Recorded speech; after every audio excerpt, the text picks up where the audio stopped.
There is an image so many of us know intimately. Perhaps you can see it now. It's late at night. The only light is from a screen showing spreadsheets and bank statements. A person sits there, having done everything they were told to do. They saved diligently. They invested cautiously. They even took on a side hustle, sacrificing sleep and weekends. They followed all the conventional rules for success. Yet they are filled with a quiet, creeping anxiety, the feeling that money is like fine sand. No matter how tightly they clench their fist, it just slips through. They look at others, people who seem to move through life with a certain grace and ease, attracting opportunities and wealth as if it were their birthright. And a question burns within them. A question you may have asked yourself. What is their secret? What do they know that I don't? The problem, and the secret, does not lie in a better strategy or a more punishing work ethic. The problem is that we are all playing a game, but we've only been given half the rulebook. We are taught the laws of economics, the laws of the land, but we are never taught the most fundamental law of all. It is the law that is not written in any statute, but which governs every outcome. It is the law of your own energetic magnetism. Think of yourself as a living, breathing broadcast tower, and your personal energy, the sum of your thoughts, beliefs, and feelings, is the signal you are constantly sending out into the universe. That signal is either a powerful magnet, pulling wealth, health, and opportunity towards you, or it is an invisible shield, a repellent force pushing those very things away, no matter how hard you work to acquire them. The answer, then, is not to work harder, but to work deeper. It is to stop pushing against the current and instead learn to become the current itself. This journey does not require you to read a library of complex financial textbooks. In fact, the answers are often simpler, more profound, and they have been preserved for us in the whispers of the universe, captured in timeless audiobooks on the law of attraction, self-mastery, and human potential. These spoken words hold the keys to recalibrating your internal frequency. And so together, we are going to explore this unspoken law. We are going to learn, step by step, how to transform your very being into a magnet for money. Not by doing more, but by becoming more. Simply by opening ourselves up and listening. Let us begin by stepping away from everything you think you know about money. Forget the stock market, the interest rates, the budgets, and the business plans. Just for a moment, these are merely the branches of a great tree. But we are here to talk about the roots, the soil, the very life force that makes the entire system possible. We are here to discuss the unspoken law of energetic magnetism. This is the master key, the foundational principle upon which all sustainable wealth is built. The idea is both incredibly simple and profoundly deep. Everything in our universe, from the stars in the cosmos to the thoughts in your mind, is fundamentally energy, and money, that thing we work for, worry about, and desire, is no exception. It is not just paper. It is not just numbers on a screen. Money is a current, a frequency, a specific type of energy. And whether or not this current flows to you and stays with you has very little to do with how hard you work, and everything to do with the energetic frequency you yourself are broadcasting. First, we must dismantle our perception of money as a physical object. Look at a dollar bill. What is it? A piece of paper with ink on it. It has no intrinsic value. You cannot eat it. You cannot build a shelter with it. Its power comes from the collective energy that humanity has imbued it with. It is a symbol of trust, of agreement, of potential. It represents the energy of human value and exchange. Before it was paper, it was gold, shells, salt, or simply a promise. Money is, and has always been, a tool to facilitate the flow of human creative energy. To chase the paper itself is to miss the point entirely. It's like chasing the shadow of a bird across the ground instead of learning to understand the bird itself.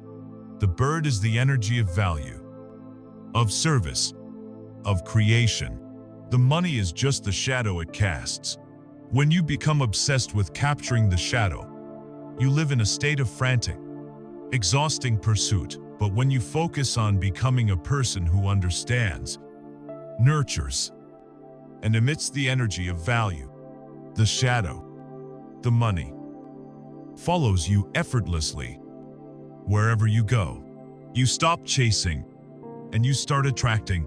This is the first and most crucial shift in understanding. Money is not a thing to be acquired. It is an energy to be aligned with. This leads us to the second pillar of this unspoken law. The universe does not respond to what you want. It responds to who you are being. This is a truth that can be difficult to grasp because it runs contrary to our culture of striving and desiring. We are taught to set goals, to want things, to yearn for a better future. But from an energetic perspective, the act of wanting is often a broadcast of not having. When you stand in a room and desperately cry out, "I want more money," the primary emotion fueling that cry is a painful awareness of your current lack of it. You are vibrating at the frequency of scarcity. The universe, being a perfect and impartial mirror, simply reflects that vibration back to you, giving you more experiences of scarcity, more reasons to want money. Imagine shouting the word thirsty into a vast canyon. What echoes back is not water, but the sound of your own thirst. Again and again. To be a magnet for money, you must shift from the state of wanting to the state of being. It is the subtle but all-powerful difference between thinking I need to be wealthy and feeling, in your very cells, what it feels like to be wealthy. It's the feeling of security, of freedom, of ease, of generosity. The universe doesn't hear your words as much as it feels your resonance. It doesn't analyze your pleas. It matches your frequency. Desperation, need, anxiety, and fear are incredibly powerful frequencies, but they are magnets for more situations that will make you feel desperate, needy, anxious, and fearful. The universe doesn't judge this. It is not a punishment. It is simply a law. As impersonal and reliable as gravity, your energetic state is a command, and the universe's only job is to say yes to that command, whatever it may be. Therefore, the real work is not to shout your desires louder, but to quietly, deliberately, and consistently change the frequency of your internal state. So, what exactly constitutes this magnetic energy of yours? It is a symphony, a complex and beautiful orchestration of 4 key elements. The first element is your thoughts. Your thoughts are the architects of your reality. They draw the blueprint. A thought like "I am capable of generating immense value" draws a very different blueprint than a thought like "it's so hard to get by." These thoughts, repeated over time, carve pathways in your brain, making certain ways of thinking automatic. But thoughts alone are not enough. They are just the ink on the page. The second, and arguably most crucial element, is your emotion. Emotion is the energy that powers the thought. It is the electricity that flows through the blueprint, bringing it to life. You can repeat the affirmation, "I am wealthy," 1,000 times. But if you feel a knot of anxiety in your stomach every time you say it, the universe isn't listening to the words, it's responding to the knot. The feeling is the prayer. The emotion is the magnetic charge. Joy, gratitude, passion, and peace are highly magnetic emotions. They are expansive. They signal to the universe that you are open, receptive, and in alignment with the frequency of abundance. The third element is your core beliefs. These are the deep, often unconscious programs that run your life. They were installed in you long ago by your family, your culture, and your early experiences. Beliefs like money is hard to come by, or I don't deserve to be rich act as the operating system on a computer. You can try to run a new high-powered software program, a positive thought. But if the underlying operating system is old and corrupted, it will constantly crash the program. Uncovering and rewriting these beliefs is essential work for any true money magnet. Finally, the fourth element is your state of awareness. This is the consciousness that observes the thoughts, feels the emotions, and recognizes the beliefs. Are you completely lost in the symphony, tossed about by every change in tempo and volume? Or are you the conductor, aware of the entire piece, and able to guide it with intention and purpose? A heightened state of awareness allows you to catch negative thoughts before they spiral, to choose your emotional response instead of reacting blindly, and to consciously install new beliefs. The sum total of this symphony, your thoughts, emotions, beliefs, and awareness, creates your unique magnetic signature, the personal broadcast that you send out 24 hours a day. This brings us to a powerful audiobook, a small, unassuming volume from 1910 that contains the very essence of this law. It is The Science of Getting Rich by Wallace D. Wattles. Listening to this book is like receiving a direct transmission from the heart of the universe. Wattles doesn't offer tips or tricks. He lays out a precise, scientific formula based on acting in what he calls a certain way. This certain way is not a list of actions. It is a state of being. It is about fundamentally shifting your mind from the competitive plane to the creative plane. The competitive mind believes that supply is limited. It sees a finite pie, and to get a bigger slice, someone else must get a smaller one. This view breeds fear, jealousy, and struggle. It is the frequency of lack. The creative plane, however, operates from a different truth. It knows that there is a limitless, formless original substance from which all things are made. This substance is intelligent, and it desires to express more life through you. There is no scarcity in this formless substance, and therefore, you don't need to take anything from anyone. You simply create what you desire directly from this infinite source. By impressing your thoughts upon it, to act in the certain way, then means three things. First, you must form a clear, detailed mental image of what you want. Second, you must hold this vision with unwavering faith, believing completely in its eventual manifestation, while feeling profound and continuous gratitude for it, as if you already have it. This gratitude is the crucial connector. It aligns your frequency with the frequency of your desire. And third, you must act in a way that aligns with your vision, doing each day all that can be done that day, without worry, fear, or haste. Acting in this certain way is the ultimate practice of being a money magnet. It combines a clear thought, the vision, a powerful emotion, faith and gratitude, and inspired action, all while operating from a core belief in infinite abundance. It is the practical application of the unspoken law. And so, we see that the foundation of becoming a money magnet rests not on external actions, but on an internal realignment. It is about understanding that money is a responsive energy, not a dead object. It is about knowing that the universe mirrors your state of being, not your desperate wants. It is about consciously orchestrating your inner symphony of thoughts and feelings. Now that we have laid this cornerstone, Now that we understand this law of energetic magnetism, we are ready for the next logical step. We must turn our gaze inward and examine the intricate machinery that generates this energy in the first place, the very architecture of our own mind. Having accepted the foundational truth that you are an energetic being, living in a responsive, energetic universe, we must now ask a critical question. If this law of magnetism is always working, why does it seem to work against so many of us? The answer lies within the most complex and powerful energy generator known to humanity, the human mind. Your mind is the architect of your energetic signature.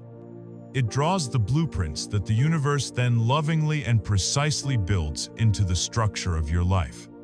But here is the secret that keeps so many people trapped. You are not the original architect.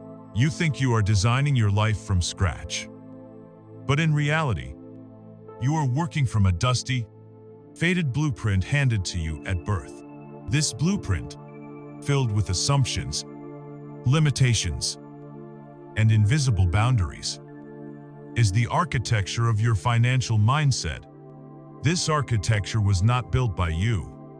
It was inherited. From the moment you were born, you were a sponge, absorbing the world around you, not just through your five senses, but on a deep, energetic level. Your beliefs about money were not formed through a rational analysis of economic theory. They were formed through emotional osmosis. They were formed by listening to the hushed, anxious tones of your parents discussing bills at the kitchen table.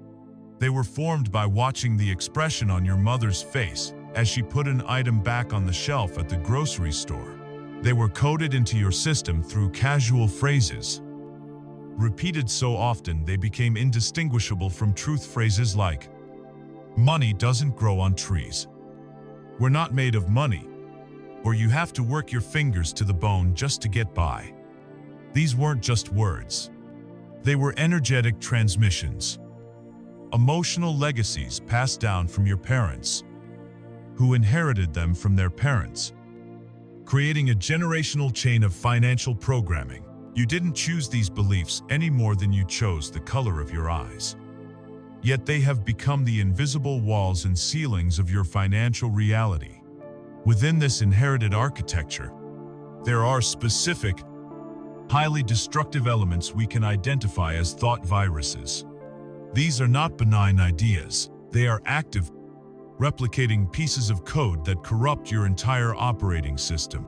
One of the most pervasive is the virus that money is the root of all evil. This is a profound misquoting and misunderstanding of an ancient text, which actually states the love of money is a root of evil. The distinction is everything. Money itself is a neutral tool, a form of energy that simply amplifies what is already there. In the hands of a generous person, money builds hospitals, funds research, and feeds the hungry. In the hands of a greedy person, it exploits and harms. The energy is not in the tool, but in the consciousness of the one who wields it. To believe money is inherently evil is to create a deep internal conflict. Your soul may desire freedom and impact, but your subconscious, trying to protect you from being evil, will sabotage any attempt to accumulate the very resource that could help you achieve it. Another powerful thought virus is the belief that rich people are greedy, immoral, or unhappy. This is a clever defense mechanism of the ego. If your reality is one of lack, it's emotionally easier to demonize those who have abundance. It allows you to feel a sense of moral superiority in your own struggle. I may not be rich, the virus whispers, but at least I'm a good person. This belief forces you into a false choice. You can either be wealthy or you can be good. But you can't be both. It puts a cap on your ambition and causes you to unconsciously push away opportunities, because to accept them would be to become one of them. The very people your ego has defined itself against. Perhaps the most personal and painful virus is the belief, I am not worthy, or I'm just not the kind of person who is rich. This virus attacks the very foundation of your identity. It tethers your self-worth to your net worth. It tells you that wealth is reserved for other people, smarter people, more educated people, luckier people, people with better connections. This creates a powerful energetic ceiling. The moment you start to achieve success beyond that ceiling, a subconscious alarm goes off. It feels unfamiliar, unsafe, and so you engage in self-sabotage to bring yourself back down to the level of wealth you believe you deserve. You might splurge on something extravagant, make a poor investment, or suddenly lose motivation. This isn't a character flaw. It is your internal programming trying to keep you consistent with your own identity. And this reveals the mechanic behind it all, the role of your subconscious mind. Think of your subconscious as a profoundly powerful, loyal, but completely non-rational servant. Its primary directive is to maintain coherence, to make your outer world a perfect match for your inner world of belief. It does not judge whether a belief is good or bad, true or false. It simply accepts the dominant programming as a command and works tirelessly to execute it. If your deeply held belief is, "I am always struggling with money," your subconscious will filter your reality to prove you right. It will make you blind to opportunities that are right in front of you. It will subtly influence you to procrastinate on an important application. It will draw your attention to evidence of scarcity and away from evidence of abundance. It is the autopilot of a great ship. You can stand on the deck, consciously straining at the wheel, setting goals, making affirmations. But if the autopilot is set for the island of scarcity, it will relentlessly correct your course, pulling you back towards that destination. Every single time, your conscious desire is no match for your subconscious programming. There is a powerful story, often used to illustrate this principle, which is beautifully explored in the audiobook Mindset: The New Psychology of Success by Dr. Carol S. Dweck. Imagine two children growing up in the exact same impoverished neighborhood. One child, let's call him Alex, constantly hears his parents say, with a sigh of resignation, "We can't afford that." The words are a closed door, a final judgment. For Alex, the world becomes a series of limitations.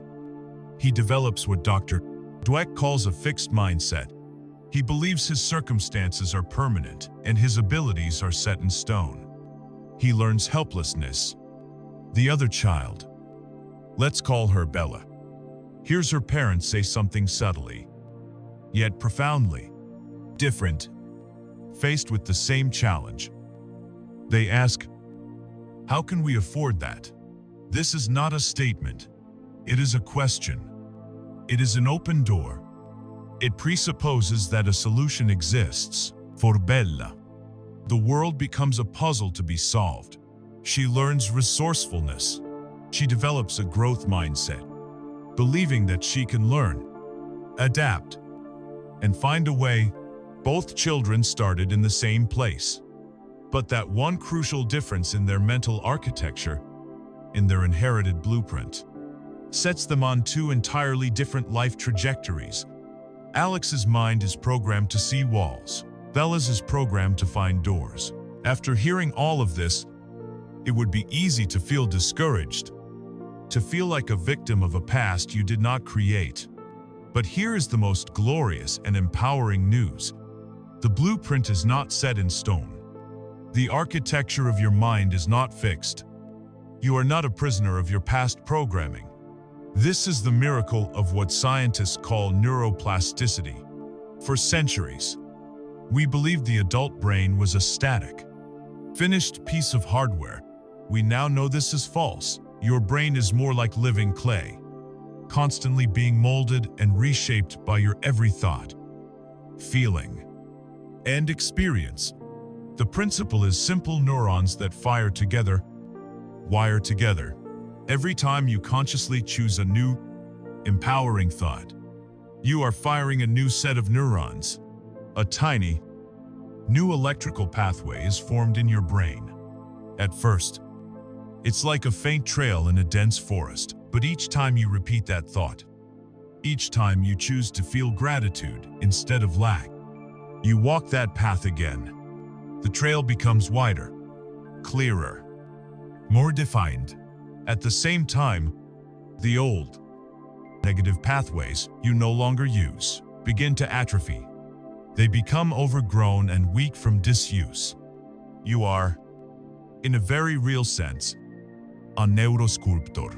You have the power to let the old highways of scarcity fall into disrepair, while you build a gleaming 8-lane superhighway to the city of abundance, right inside your own head.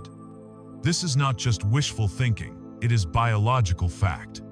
You have the innate ability to rewire your own brain, to uninstall the viral code of lack, and to install a new operating system of prosperity and worthiness. Understanding the architecture of your current mindset is the absolutely essential first step. It is the act of a master renovator, carefully studying the old, crumbling foundation before beginning the work. Now that we have seen the flawed blueprint, now that we have identified the faulty wiring, we must go one level deeper. We must look for the actual cracks in that foundation, the specific points of impact, the emotional traumas that caused the structural damage in the first place. We must begin the sacred work of identifying and healing our money wounds. We have pulled back the curtain on the architecture of your mind, revealing the inherited blueprint that has silently governed your financial life. This act of seeing the design is itself an act of profound liberation. But now, we must be even braver. We must take a light and venture deeper, from the architect's office down into the building's very foundation, for it is here, in the dark and quiet places of our past, that we find the cracks, the fissures, the structural damage that truly compromises our ability to build a life of abundance. We are here to talk about your money wounds. The very phrase might make you flinch, and that's okay. This is not an accusation. It is not a suggestion that you are broken or flawed. In truth, every single person walking this earth has money wounds of some kind. To be human is to be wounded. To be a spiritual warrior is to have the courage to face those wounds, not to erase them, but to integrate them, to heal them, and to reclaim the power they have held over you. This exploration is one of the most vital acts of self-love you will ever undertake. So, what exactly is a money wound? It is far more than just a bad memory. A money wound is a living, energetic charge trapped within your body and your energy field. Imagine a moment in your past, a moment of intense fear, shame, or conflict related to money. In that moment, your nervous system was flooded with powerful stress hormones. If the experience was too overwhelming to process, a part of your energy essentially became frozen in time, forever locked in that traumatic state. This frozen fragment of you, a younger, more vulnerable self, is still living inside you right now.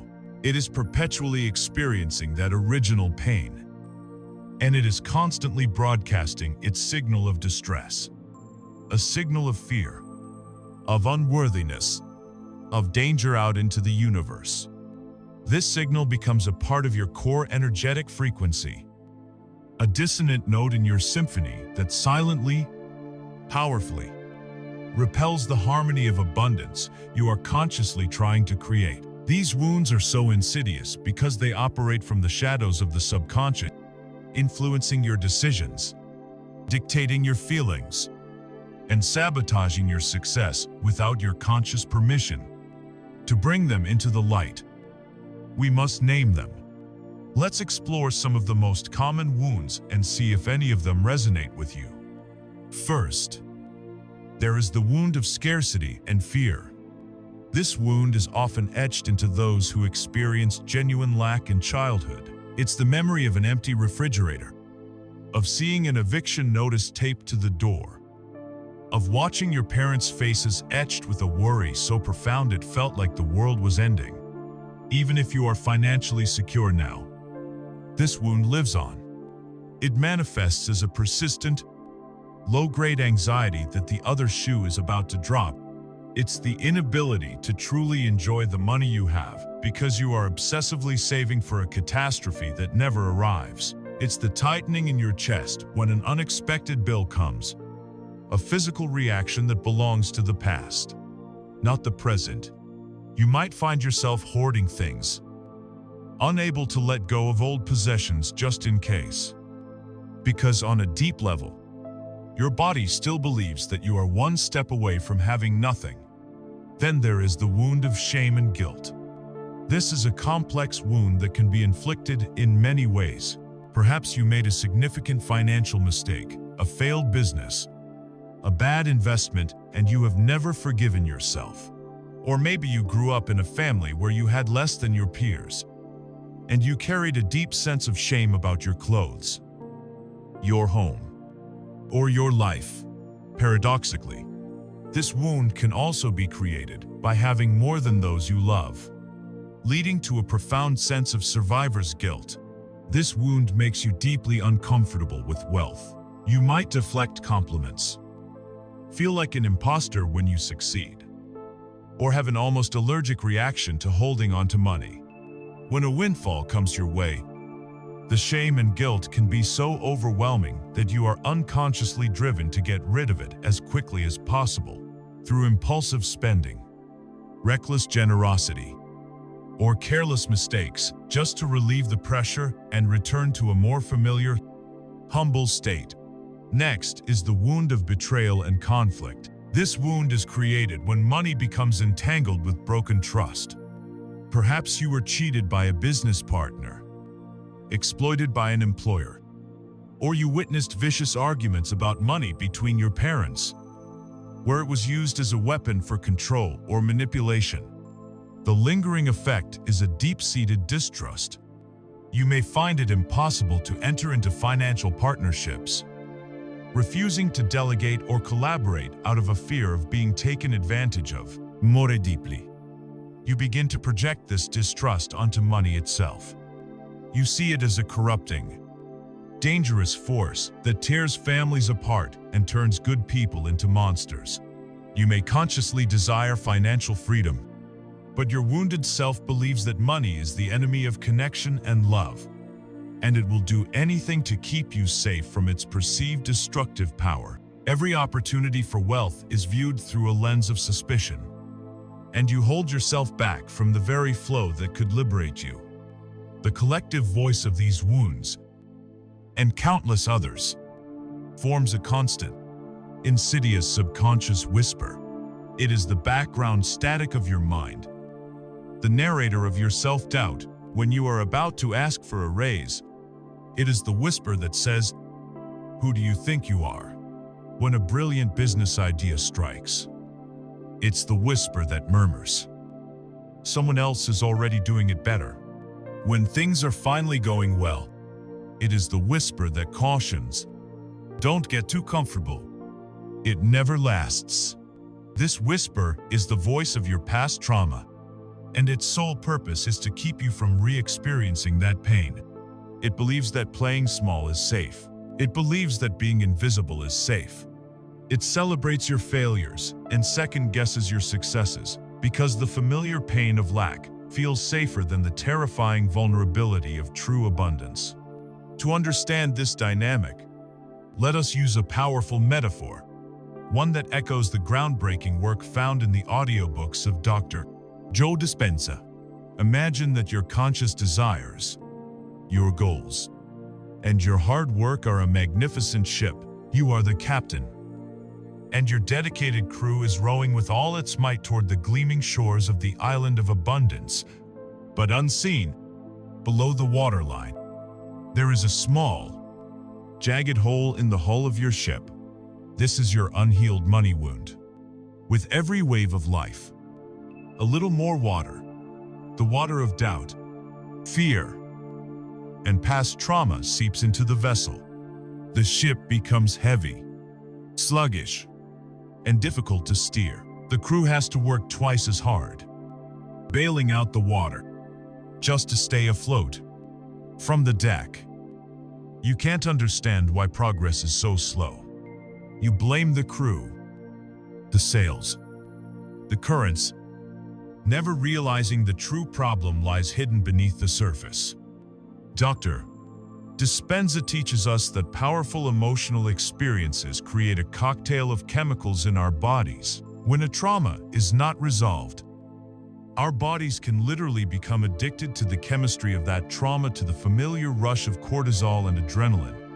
Your conscious mind may be steering toward abundance, but your body, your subconscious mind, remembers the familiar feeling of stress. It remembers the chemistry of survival, and because it seeks what is familiar, it will unconsciously steer you toward people, situations, and choices that reproduce that same old chemical state of anxiety and lack. Your body's memory of past pain becomes a more powerful magnet than your conscious vision for future joy. This is the engine of self-sabotage.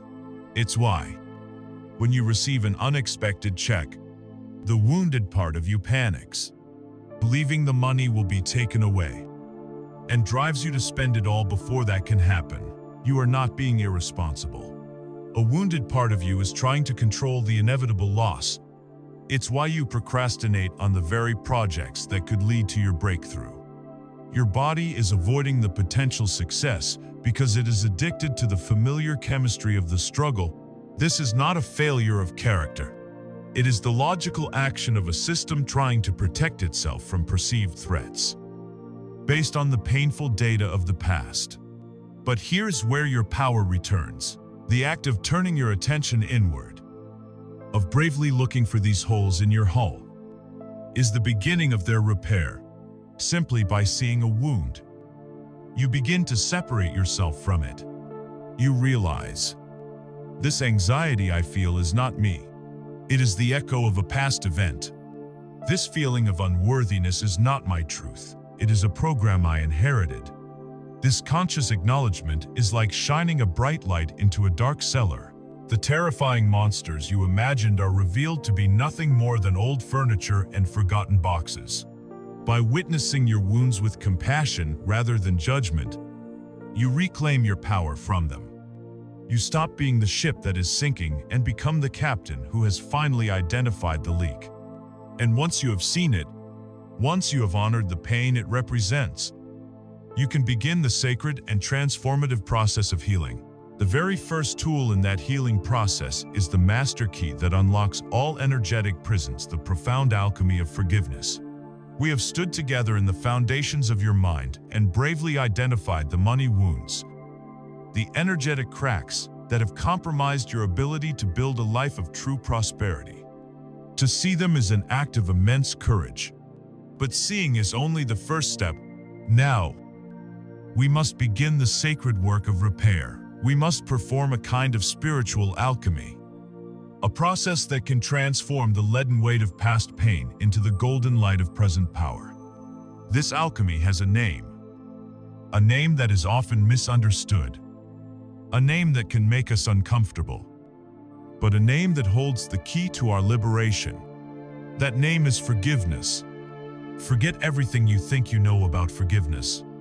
This is not about morality.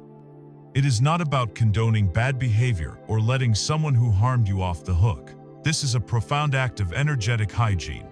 It is the practice of releasing the toxic, heavy burden of what we might call financial karma. This karma isn't a cosmic punishment. It is the accumulated energetic debt of your own unprocessed resentment, anger, and blame. And forgiveness is the universal solvent, the only force powerful enough to dissolve that debt and set you free. The first truth we must accept is that holding on to resentment is an anchor that tethers you energetically to the very past you wish to escape. Imagine holding a burning coal in your hand with the intention of someday throwing it at the person who hurt you, who is getting burned right now. You are. Unforgiveness works in exactly the same way. When you harbor resentment towards a parent for the scarcity mindset they taught you, or an ex-partner for their financial irresponsibility, or a former boss who never paid you what you were worth, you are creating a thick, toxic, energetic cord that binds you to them. Your energy, your precious life force, which should be focused on creating your beautiful present and future, is instead constantly being pumped back into the past to keep that old wound alive. You are literally funding your own prison with your own power. This resentment forces your entire being to vibrate at the frequency of the original trauma, the frequency of injustice, of victimhood, of powerlessness. And as we know, the universe can only deliver to you more experiences that match the frequency you are broadcasting. To remain in a state of unforgiveness is to condemn yourself to endlessly repeat the patterns of the past. This is why forgiveness, in this context, is the most radical act of self-preservation you can engage in. We must dismantle the myth that forgiveness is a gift to the other person. It is a gift you give to yourself. It is a declaration of your sovereignty. It is you, standing in your full power, and saying, your actions will no longer have control over my energy field. Your memory will no longer dictate my emotional state. The rent-free space you have occupied in my mind is hereby reclaimed. I am taking my power back. The person you are forgiving may never know. They may never change. They may never apologize. And from an energetic standpoint, it does not matter in the slightest. The goal is not their redemption, it is your liberation. The act of forgiveness is the act of you taking a pair of golden scissors and snipping the energetic cord that has been draining your vitality. The moment you cut it, all of that power that was flowing into the past comes rushing back into your present, ready to be used for creation, for joy, and for attracting the abundance you deserve. So how do we perform this alchemy? It is a process of the heart, guided by the conscious mind. First, you must allow yourself to fully acknowledge the pain. True forgiveness is not about spiritual bypassing, about pretending something didn't hurt when it did. Bring to mind a person or a situation that represents a significant money wound for you. Allow yourself to feel the anger, the sadness, the injustice. Say to yourself, what happened was not okay. My feelings are valid. I have a right to be angry. You must honor the reality of the wound before you can transcend it. Give that wounded part of you a voice. Let it scream and cry and rage in the safe theater of your mind. Only when a wound feels truly seen can it begin to release its grip. The second step is to seek a higher understanding, which is different from seeking an excuse.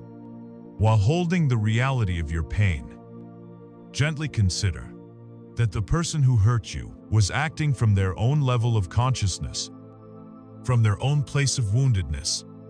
Hurt people hurt people. A person who is filled with inner peace, self-love, and abundance does not inflict financial or emotional pain on others. Their actions were a reflection of their own inner poverty, their own fears, and their own programming. This does not make the action right, but it begins to depersonalize it. It shifts the story from, they did this to me too. This is what a wounded person does. This shift, however small, begins to dissolve the emotional charge and allows you to see the situation from a wider, more objective perspective. The third and most crucial step is the conscious release. This is the moment of alchemy. Visualize the person or situation in front of you. See the energetic cord running from your solar plexus to theirs. Acknowledge it. Thank it for the lessons it has taught you about your own strength and resilience.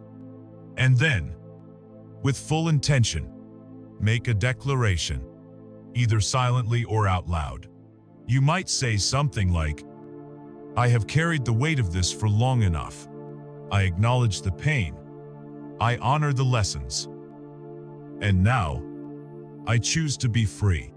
I release you from the debt I believe you owe me. I release myself from the role of victim. I cut this cord now, and I reclaim all of my power, all of my energy, and all of my peace.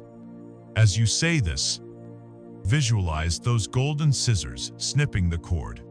See it dissolve into light. Feel that rush of your own energy returning to you, filling you up. Breathe it in. This is a ritual of power, a ceremony of your own liberation, of course. Often the most difficult person to forgive is the one who stares back at you from the mirror. We are our own harshest judges, our own most relentless jailers. We punish our present selves for the perceived mistakes of our past selves.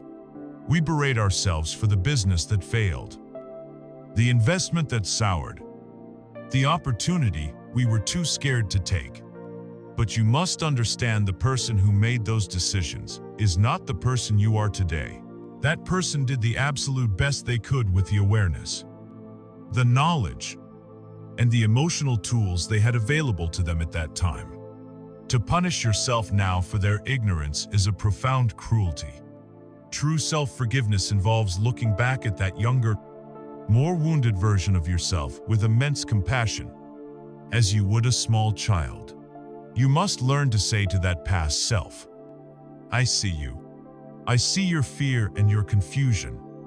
You did what you thought was right. I forgive you. You are released. This is how you break the cycle of self-punishment and unworthiness that keeps you locked in a state of lack. There is a beautiful and profoundly simple practice for this kind of deep energetic cleansing, a gift from the ancient wisdom of Hawaii. It is called Ho'oponopono. It consists of 4 simple phrases: I love you, I'm sorry, please forgive me, thank you. The true magic of this practice is that you are not necessarily directing these phrases at another person. You are directing them at the divine, at the universe, and at the part of you that shares a connection with the painful memory or person. You are taking 100% responsibility for your own inner experience and asking for the toxic energetic data to be cleansed.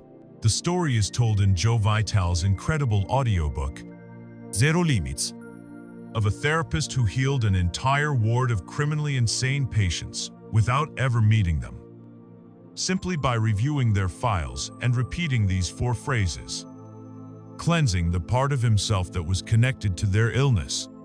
Imagine a person crippled by an old, shameful debt, the anger at themselves, the resentment toward their circumstances, is a heavy cloak they wear every day. They begin a simple daily practice. They bring the feeling of the debt to mind, and they begin to repeat, I love you, I'm sorry, please forgive me, thank you. They say it to the money, to the debt itself, to the person they owe, and most importantly, to themselves. They are not expecting a miracle. They are simply doing it to find a sliver of inner peace. Day after day, the emotional charge begins to fade. The heavy cloak feels lighter. The shame is replaced by a strange sense of neutrality. They are no longer at war with their reality. And then, one day, something shifts in the outer world. An unexpected opportunity arises. A forgotten asset is discovered. A creative idea for a new stream of income appears as if from nowhere. A path to clear the debt, a path that was invisible before, suddenly becomes clear. This is the alchemy of forgiveness. By cleansing the inner world, we clear the pathway for the outer world to rearrange itself in miraculous ways. When you have truly forgiven, when you have cut the anchor to the past, a new feeling emerges.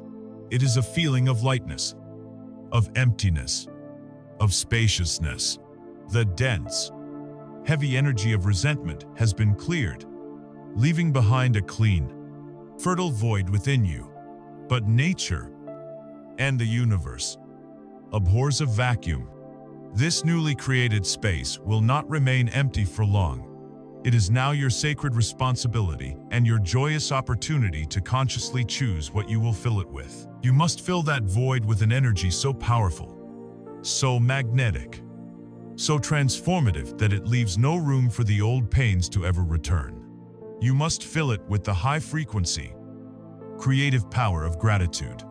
We have journeyed together into the deep, shadowed cellars of the past, and through the profound alchemy of forgiveness, we have begun to cleanse the wounds and release the heavy energetic anchors that have held us captive. This act of release creates a beautiful, sacred void within you, a space of pure potential. But this space must be consciously, deliberately filled. If left empty, old weeds of worry and fear will inevitably try to creep back in. So we must now plant a garden in this fertile new ground. A garden so vibrant and powerful that it leaves no room for anything but beauty to grow. The seed for this garden, the nutrient for this soil, and the sunlight that makes it flourish is one and the same. It is the force of gratitude. We have been taught to think of gratitude as a simple courtesy, a polite epilogue to a gift received. Thank you is what we say after someone has done something for us. But this is a profound misunderstanding of a cosmic law. In the economy of the universe, gratitude is not the payment you make for a blessing you have received. Gratitude is the down payment you make on a miracle you are creating. It is the currency of heaven, the fundamental law of attraction, the principle that like attracts like, finds its most powerful expression in the act of gratitude. Your energetic state is a broadcast, a signal you are sending out every moment. When you are complaining, focusing on your debts, lamenting what you don't have, or worrying about the future, you are broadcasting on the frequency of lack. You are telling the universe, I am a being who experiences not enoughness. The universe, in its infinite and impartial wisdom, simply responds by giving you more experiences that match that signal. More proof that you are, indeed, in a state of not enoughness. Gratitude is the act of consciously, deliberately, changing the station. It is grabbing the dial of your own consciousness and tuning it, with force if necessary, away from scarcity FM and locking it onto abundance FM. When you express genuine gratitude, you are broadcasting a very different signal. You are sending out the clear, high-frequency message, I am a being who is cared for. I am a being who has enough. I am a being who is blessed. And the universe, that great cosmic mirror, must reflect that reality back to you. It has no choice. It begins to orchestrate circumstances, people, and events to give you even more to be grateful for. It's not a reward for good behavior. It is physics. You are aligning your personal energy field with the universal energy field of abundance. And the two must, by law, rush toward each other. This shift is not just a metaphysical concept. It is a neurological reality. Inside, your brain is a network of neurons called the reticular activating system, which acts as a sophisticated filter for your reality. You are bombarded with billions of bits of data every second, and your brain cannot possibly process it all. So, this filter shows you only what you have told it is important. If you are constantly focused on your money problems, you have programmed your filter to search for evidence of lack. It will expertly point out the overdue bill on the counter, the new scratch on your old car, the success of your neighbor that highlights your own perceived failure. Your world literally becomes a catalog of what's missing. Gratitude is the most powerful way to reprogram this filter. When you start your day by consciously looking for things to be grateful for, you are giving your brain a new command. Search for blessings. Find evidence of abundance, and it will obey. Suddenly, you will start to notice the incredible taste of your morning coffee, the warmth of the sun on your skin, the genuine smile of a stranger, the unexpected discount at the checkout, The world outside of you hasn't changed, but you have changed the lens through which you see it. You are no longer scanning for lack. You are scanning for blessings. And what you seek, you always find. This simple shift does more than just make you feel better. It opens your eyes to the opportunities and resources that were there all along, but were simply invisible to your previously programmed mind. One of the most potent ways to activate this state is through a practice some have called a rampage of appreciation. This is not a gentle, quiet reflection. It is an active, deliberate, and escalating torrent of gratitude. You can do it right now. Start with the immediate and the obvious. I am so grateful for the breath flowing into my lungs without me having to think about it. I am grateful for the chair that is supporting my body.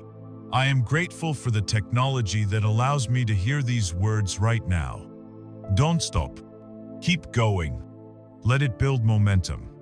I am so grateful for the roof over my head. I am grateful for the clean water that comes from my faucet. I am grateful for the memory of a time I laughed so hard my stomach hurt. Feel the shift in your body as you do this. The exercise begins in your head as a mental list, but as you continue, it drops into your heart. A genuine warmth begins to spread through your chest. This is the feeling. This is the frequency. This is you. Changing your magnetic polarity in real time. You are shifting from a state of seeking to a state of acknowledging. In a state of acknowledgement, you become a magnet for things worthy of being acknowledged. The power of these simple, consistent practices is the central theme of one of the most accessible audiobooks on this topic. The Magic by Rhonda Byrne. She brilliantly transforms the concept of gratitude from a vague idea into a series of daily, actionable rituals. One of the most beloved is the practice of the gratitude rod. The instruction is simple. Find a small, smooth stone. Place it by your bedside every night before you sleep. Hold the stone in your hand and scan your entire day for the single best thing that happened. It doesn't have to be monumental. It could be a productive meeting, a kind word from a friend, or a beautiful sunset. As you identify it, say the magic words. Thank you for that specific thing. While feeling the gratitude in your heart, this simple ritual reprograms your brain. Instead of falling asleep ruminating on your worries, you are actively training your mind to seek and celebrate the positive. It is a final, powerful declaration to the universe each day that your life contains blessings. Another of her core practices is the daily gratitude journal. Each morning, before the day's anxieties can take hold, you physically write down a list of 10 things you are grateful for. And why? The act of writing is critical. It takes a fleeting thought and crystallizes it into the physical realm. It's a formal declaration to the universe. As you write, you are not just listing, you are reliving. You write, I am truly grateful for my comfortable bed, because it allows my body to rest and heal each night. By explaining why you are grateful, you intensify the feeling, amplifying your magnetic broadcast. These practices may seem simple, almost childlike, but they are foundational. They are the daily reps you do at the energetic gym, strengthening your gratitude muscle until it becomes your default state of being. Now, once you have mastered the art of being grateful for what you have, you are ready to access a master-level technique, a form of gratitude so powerful it can feel like you are bending reality itself. This is the practice of gratitude in advance. This is the quantum leap. It is the ultimate expression of faith. It involves being profoundly grateful for the things you desire as if you have already received them. When you are asking for something, you are in a state of want. When you are thanking for something, you are in a state of receiving. By giving thanks for your desire before it has physically manifested, you are energetically aligning yourself with the reality where your prayer has already been answered. You are collapsing the time and space between your desire and its fulfillment. You are not praying for rain. You are feeling the cool drops on your skin and giving thanks for the nourishment. So, instead of saying, "I hope I get enough money to pay my bills," you shift your entire being and declare, with genuine emotion, "I am so incredibly happy and grateful now that money flows to me in expected and unexpected ways, allowing me to handle all of my financial obligations with ease and joy." Feel the difference. The first is a plea from a place of fear. The second is a declaration from a place of power. Gratitude. Then is the grand tuner. It is the force that aligns your present moment with the frequency of abundance. It is the act of preparing the soil of your life, pulling the weeds of resentment, and enriching the ground with the nutrients of appreciation, making it fertile for any seed you wish to plant. It creates the magnetic feeling, the receptive state, the open heart. But a fertile garden still needs a clear plan. You must decide what specific seeds you want to grow. You must give the universe a clear blueprint for the future you intend to create. Now that you have cultivated the feeling of abundance through gratitude, you must learn to direct that powerful energy toward a specific outcome. To do that, we must enter the most powerful creation studio in the cosmos, the quantum theater of your own mind. We must learn the art and the science of visualization. We stand now at a fascinating threshold. With the power of forgiveness, we have cleared the debris of the past. With the currency of gratitude, we have enriched the soil of the present moment. Tuning our very being to the frequency of abundance, we have created a fertile, receptive state, a powerful magnetic field. But a magnet, left on its own, will attract whatever is nearby. Our task is to become a discerning magnet, to provide our newfound energy with a precise target, a clear destination. We must give the universe a blueprint. To do this, we step into the most advanced technology available to consciousness. It's a studio more powerful than any film set, a simulator more realistic than any virtual reality. We step into the quantum theater of the mind. This is not the realm of childish make-believe. This is the high science of reality creation, the art of visualization.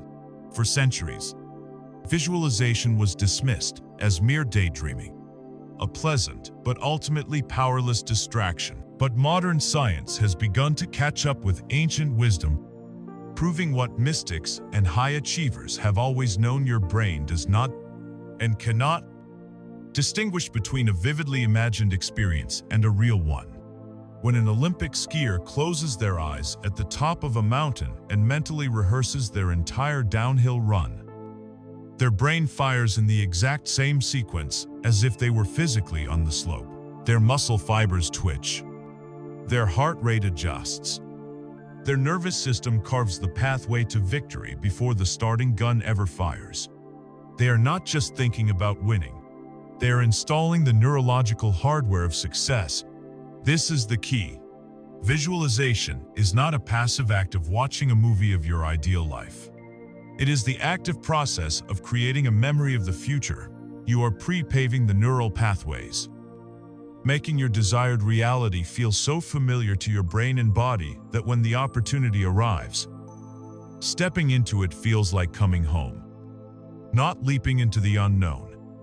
You are teaching your very cells what your new reality looks and feels like. This is what separates idle daydreaming from purposeful, creative visualization. A daydream is often a fuzzy, third-person fantasy, tinged with the wistful energy of, "Wouldn't it be nice if?" It's a pleasant escape, but it lacks the charge of creation. Purposeful visualization is a first-person, multi-sensory immersion. It is a disciplined art. When you step into your quantum theater, you are the writer, the director, and the star of the show. Your first task is to engage every sense you have. Don't just see a picture of a new car. Put yourself in the driver's seat. What, specifically, Do you see the exact color of the dashboard? The reflection of the clouds in the pristine windshield? Your own hands confidently on the leather-wrapped steering wheel. Now, engage your hearing. What do you hear? The satisfyingly solid thunk of the door closing. The low, powerful hum of the engine. Your favorite song playing through the high-fidelity sound system. Now, your other senses. What do you smell? That intoxicating new car smell. What do you feel? The support of the seat against your back. The smooth coolness of the gear shift. The gentle vibration of the engine. You must build this scene with such sensory richness that it feels completely real. But even this is not enough. The stage may be set. The props may be perfect. But the show has no power until you turn on the lights. The electricity that animates this entire creation is your emotion.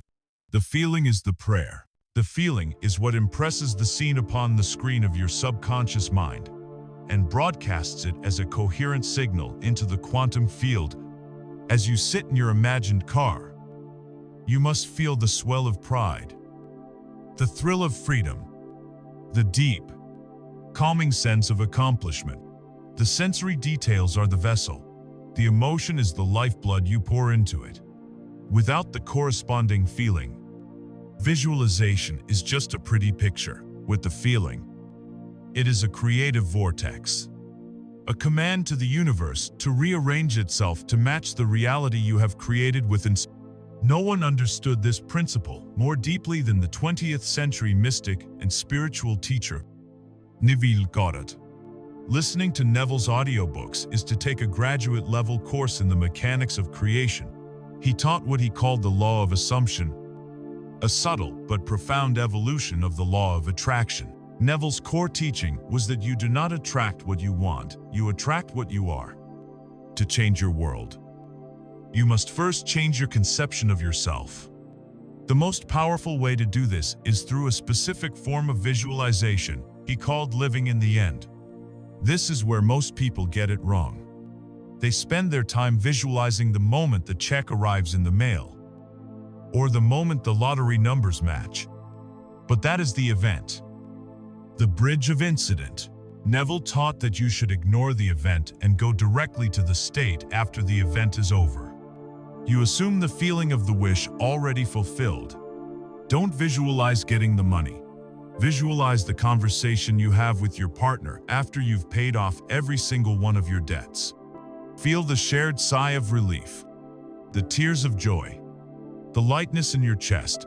Don't visualize the successful job interview.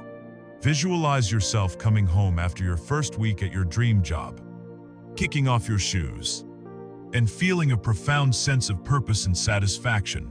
This is living in the end. It is to so fully inhabit your desired reality that your present circumstances begin to feel like the dream, and the inner world becomes the true reality. One of his most famous techniques was to be practiced in the moments before sleep. As you lie in bed, you enter a state akin to meditation. You then create a short, simple scene, a single action that implies your wish has been fulfilled. Perhaps it's you shaking a friend's hand and hearing them say, "I had a feeling you would do it.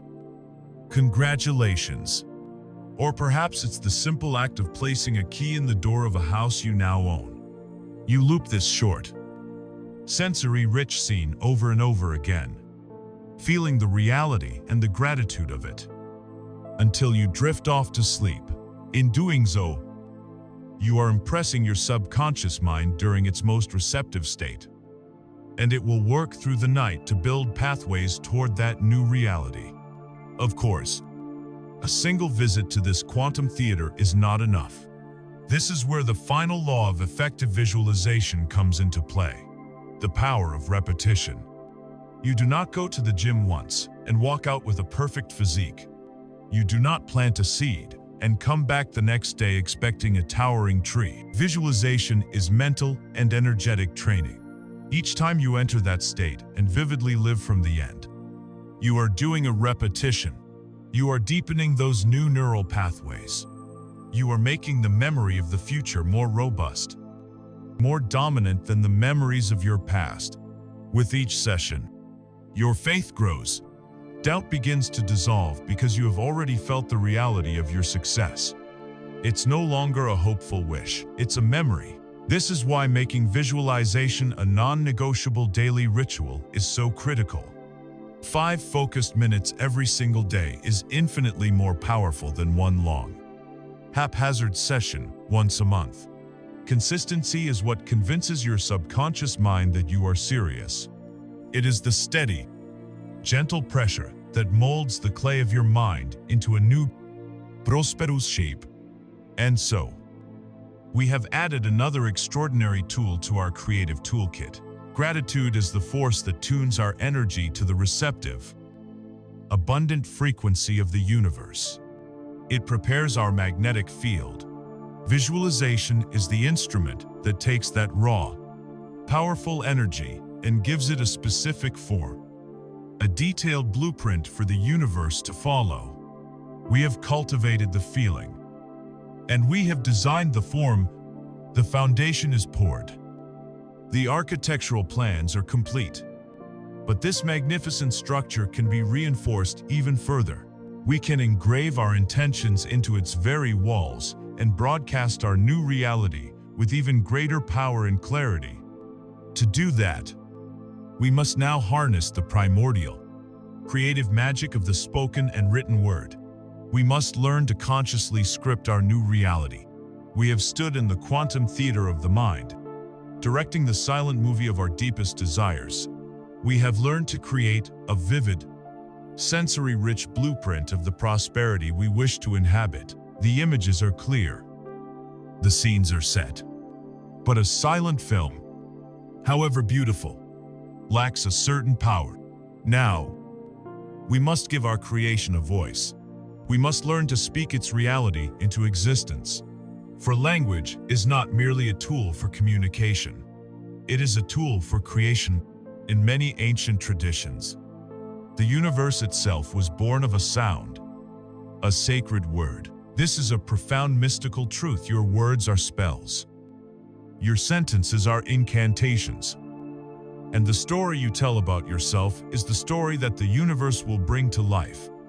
We are here to talk about the immense power of affirmations and the master technique of scripting your reality. First, we must address a common frustration. So many of us have tried affirmations and found them hollow and ineffective. We have stood in front of a mirror, dutifully repeating, "I am wealthy," while a louder voice in the back of our minds screams, "No, you're not. Look at your overdue bills. Who are you kidding?" This creates a kind of energetic civil war. Your conscious mind, with its new, positive statement, is like a single, brave soldier charging against the deeply entrenched army of your subconscious beliefs. The subconscious, whose job is to keep you consistent with your long-held programming, simply overwhelms the new command with a flood of contradictory evidence. In fact, when an affirmation is too far from your current belief, it can actually backfire. It creates a painful dissonance that reinforces your feeling of lack, making you feel foolish and fraudulent. The problem is not with affirmations themselves. The problem is with our misunderstanding of how to use them. They are not magic words that override reality. They are programming commands that must be written in a language the subconscious mind can understand and accept. So, what is the anatomy of a powerful affirmation? One that bypasses the cynical conscious guard and speaks directly to the subconscious programmer. It has 4 key ingredients. First, it must be in the present tense. Your subconscious mind is a literal engine that only understands the now. When you say, "I will be rich," you are telling your subconscious that wealth is a future event, and it dutifully keeps it there, forever on the horizon, always just out of reach. You must claim your desire as a present fact reality. You must use the 2 most powerful words in reality creation. I am is not a wish. It is a declaration of being. Second, it must be framed in the positive. Your subconscious has difficulty processing negatives. If you say, "I am not in debt," the dominant word your energy field latches onto is debt. You are still vibrating at the frequency of the problem. You must instead focus on the solution, on the desired state. Instead of "I am not in debt," the powerful alternative is, "I am financially free," or "My income is constantly expanding, far exceeding all my expenses." Focus your words, and therefore your energy, on what you want to create, not on what you want to eliminate. Third, and this is the secret sauce, the affirmation must be charged with emotion. An affirmation without feeling is a car without fuel. It's a string of dead words. You must find a way to make it feel good, to make it feel true, or at least to feel exciting. This is why a simple "I am wealthy" can fall flat. But consider this masterpiece of an affirmation: "I am so happy and grateful now that money comes to me in increasing quantities through multiple sources on a continuous basis." Let's break down its genius. It starts with emotion. "I am so happy and grateful." This immediately puts you into a high-frequency state of receiving. It uses the present tense. Money comes to me, and it is expansive and exciting. Speaking of increasing quantities and multiple sources, this is an affirmation your soul can get excited about. If even that feels like too much of a leap, build a bridge. Use an affirmation like, "I am in the process of becoming a master of my financial life," or "I am open and willing to receive unexpected abundance." Now, find the words that feel like a gentle step up, not an impossible jump.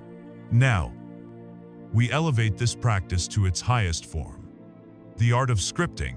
This is the master technique for rewriting your personal story. An affirmation is a single line of code. Scripting is writing the entire program. It is the act of writing a love letter to the universe from your future self, who already has everything you desire. To do this, you take a pen and paper. The physical act of writing is crucial, as it connects your mind to your body and brings the idea into physical form. You will write a short story, a journal entry from a day in your ideal future, but you will write it in the past tense, as if it has already happened, and you are simply recording the memory. You might write something like this: "What an absolutely incredible day. I woke up this morning feeling such a deep sense of peace, a feeling that has become so normal for me now. I made a cup of coffee and sat on my balcony, watching the sun rise, and I felt a wave of gratitude for the complete financial freedom I now enjoy. I spent the morning working on my passion project, that book I always wanted to write, feeling so energized knowing that my investments and other income streams are taking care of everything." The real highlight of the day, though, was the phone call I made to my parents. I told them I had paid off their mortgage. The sound of their joy, the tears in their voices, that moment is now etched in my heart forever. To be able to give so freely, to take care of the people I love without a second thought, I feel like the luckiest person on the planet. As you write this, something magical happens. You are not just writing words, you are creating a detailed, emotional, and sensory-rich experience. You are living it through the tip of your pen. You are combining the power of visualization with the declarative power of the written word. You are creating a new memory, a new truth, and impressing it deeply upon your subconscious mind. Reading this script aloud to yourself every day is one of the fastest ways to align your vibration with a new reality.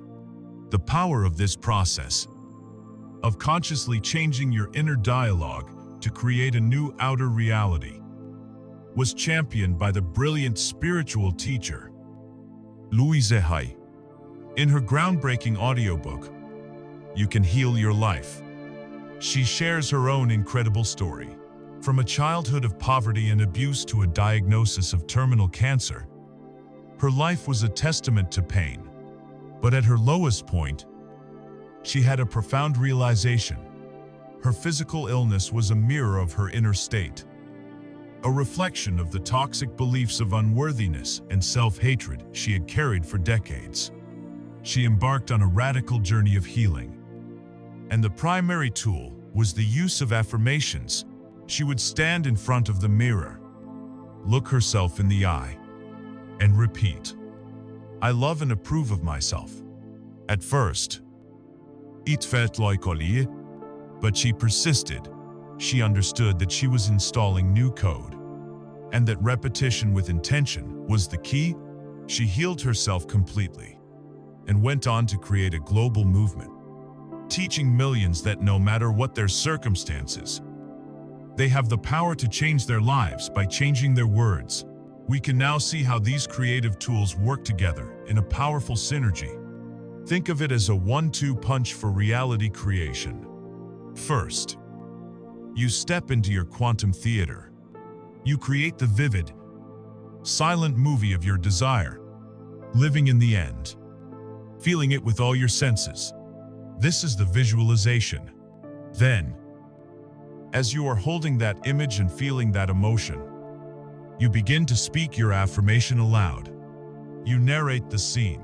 Let the vibration of your voice fill the room and energize the images in your mind. The visualization gives your affirmation a tangible reality, and the affirmation gives your visualization a voice and a command. They amplify each other, creating a coherent, powerful, and irresistible signal that the universe must respond to. It is a creative feedback loop that dissolves doubt and solidifies belief. We have now traveled far into the creative capacities of our own minds. We have learned to command our inner vision, to direct the movie of our lives. We have learned to use the ancient magic of language, to write the script and speak the words that define our new reality. The blueprint is designed. The code has been written. The story is complete. But even the most perfect blueprint and the most elegant code are useless without a power source. We must now turn our attention to the very current that animates all of creation. We must go directly to the source of power itself. We must learn to master the master language of the universe, the vibrant, living energy of our emotions. We have now arrived at the very heart of creation, the engine room of our reality. We have designed the blueprint with visualization. We have written the code with our words and affirmations. But all of this is for naught without the power source.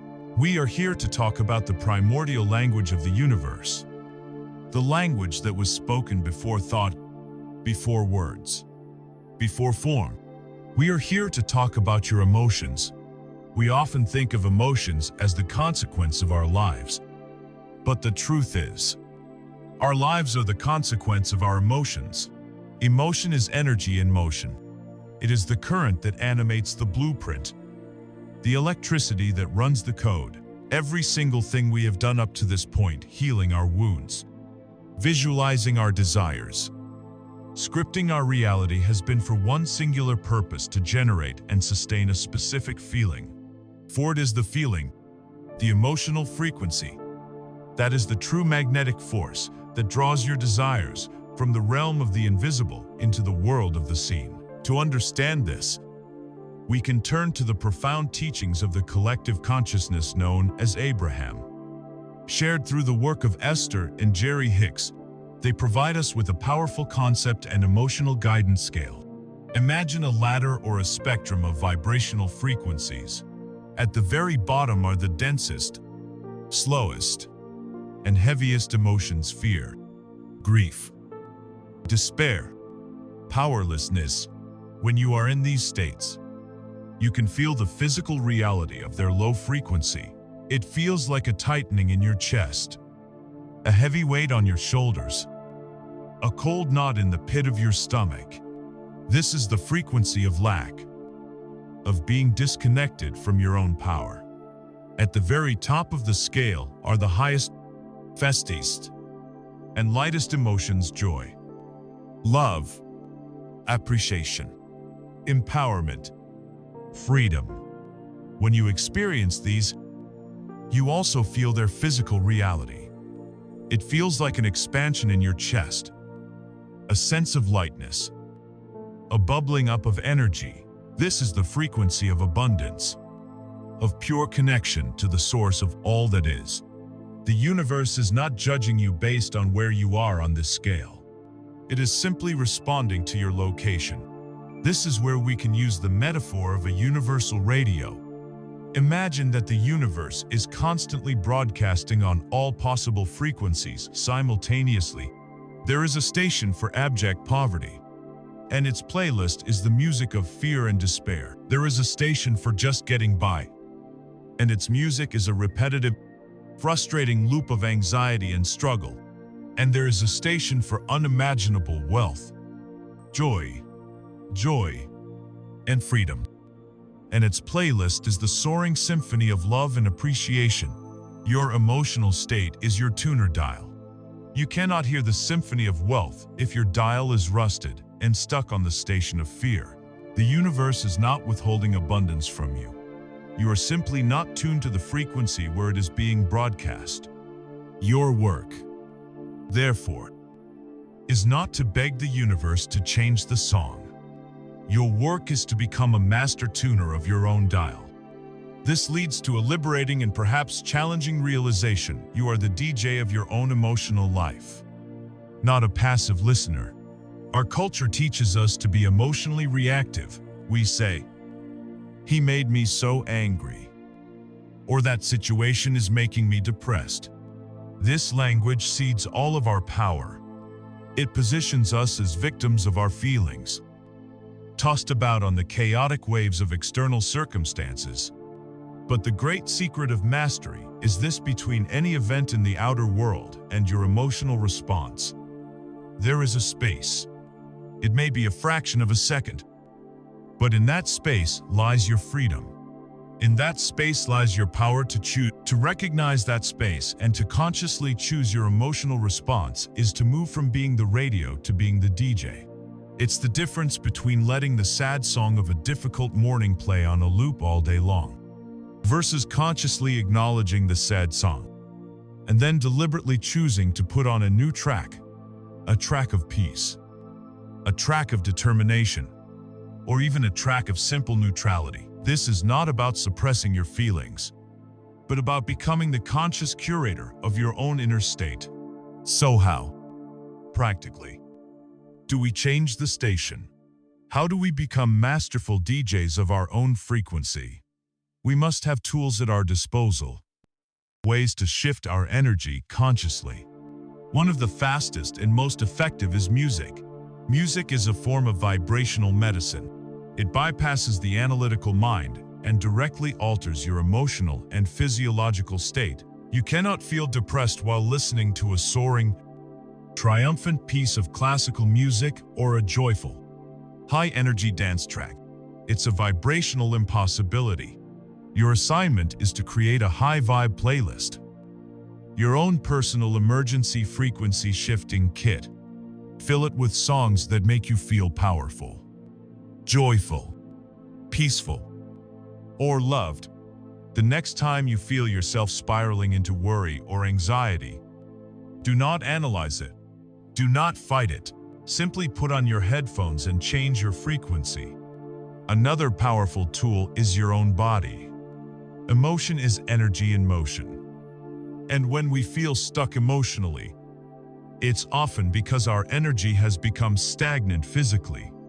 A motionless body breeds a stagnant mind.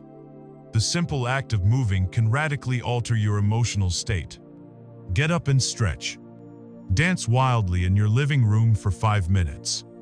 Go for a brisk walk, feeling your feet connect with the earth. Motion creates emotion. You can shift your state from lethargy to vitality in minutes simply by deciding to move. For a deeper reset, immerse yourself in nature.